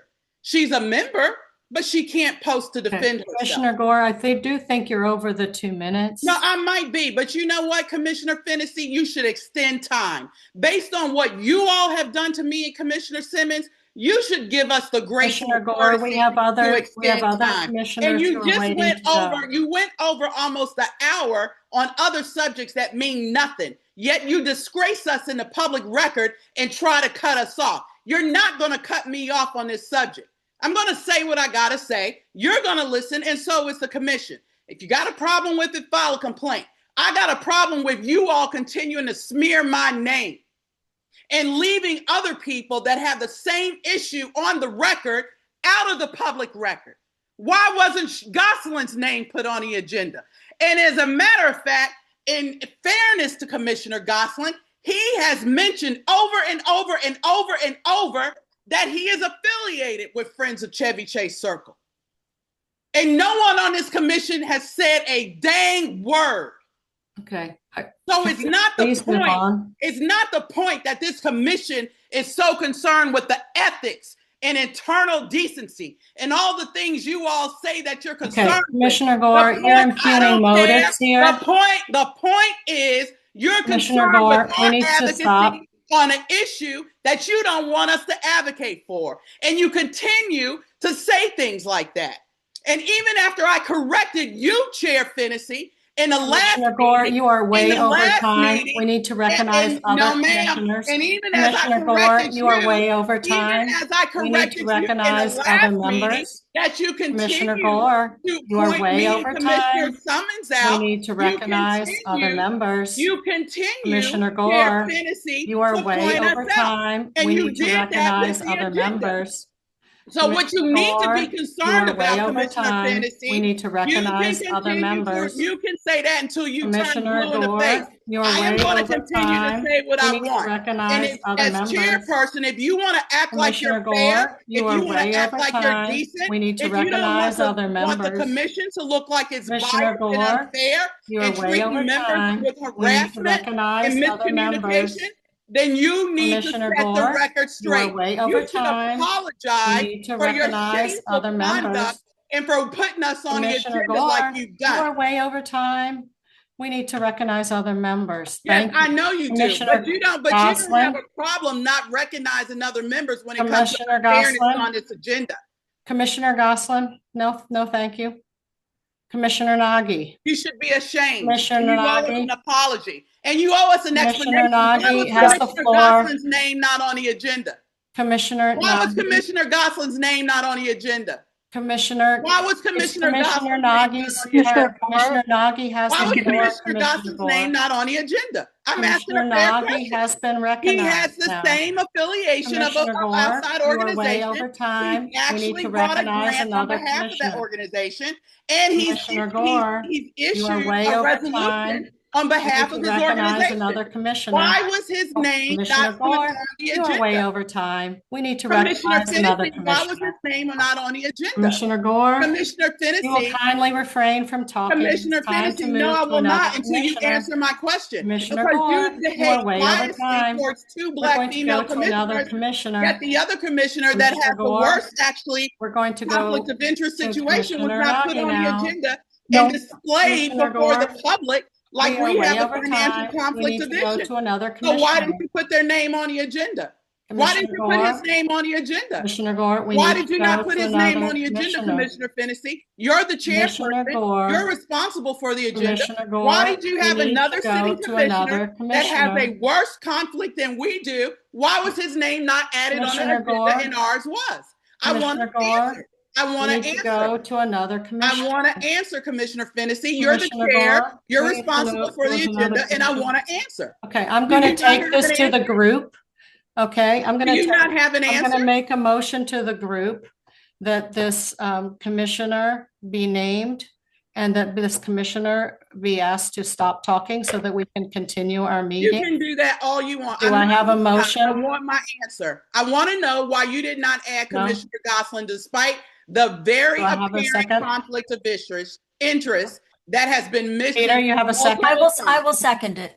Okay, all those in favor? Commissioner, I would like a friendly asking amendment. Commissioner Gore to stop talking. Please raise hand. Commissioner Gore is not going to stop talking until you answer my question. All those you guys can vote all opposed, say night. nay. Okay. And it just Commissioner Gore, shows the that you're group has- the continued group has bias. And that's what I'm spoken. showing the community, that you are Commissioner Gore, the being group has biased, spoken. despite that we Commissioner are Gore, the telling group you has spoken. You over need and to stop over, talking. despite that we have telling Commissioner you Gore, over and the over group of has these perceived spoken. issues with You the need to conflict stop of interest talking. of other members, you continue to point Commissioner out me and Gore, Commissioner Simmons. you Why? need to Why stop can't talking. you answer that question? Why Commissioner can't Gore, you we answer need to that move question? to other questions. Why can't you answer my question? Commissioner Why Gore, were we need left to out? move to Why were they other left out? questions. Why was Commissioner Commissioner Gosselin left Gore, out? we need to move Why to other wasn't he? questions. Why was he not paraded before You are the public as a interrupting. You will potential kindly conflict of interest? refrain and let us move Why? to other. Answer my question, Commissioner Okay. Fennessy. It's a I fair am going question. to, okay, I'm going to have It's to, a I'm fair sorry. question. We're going to close this meeting because this is way out of decorum. You cannot stop and we cannot run a community meeting this way. We will have to postpone this. This is absolutely unacceptable behavior. And I'm going to What have is to end this unacceptable meeting is if that you will you not stop. continue to behave biased towards me and Commissioner Simmons. Okay, And that we're is not gonna unacceptable tolerate it. language. I am sorry. What's unacceptable? That you're being Okay, I'm biased? going to end this meeting. I am sorry to all of our neighbors who are here, and we cannot continue this. All We you have had to do was important answer business my all discussed you on had the to do, civic Commissioner board, Fennessy, is but I'm going to answer my end this question. meeting now. Everyone That's have all a you good had to evening. do was Take care. answer my Bye-bye. question. Why you're Bye-bye. biased? Thank Why are you. you biased?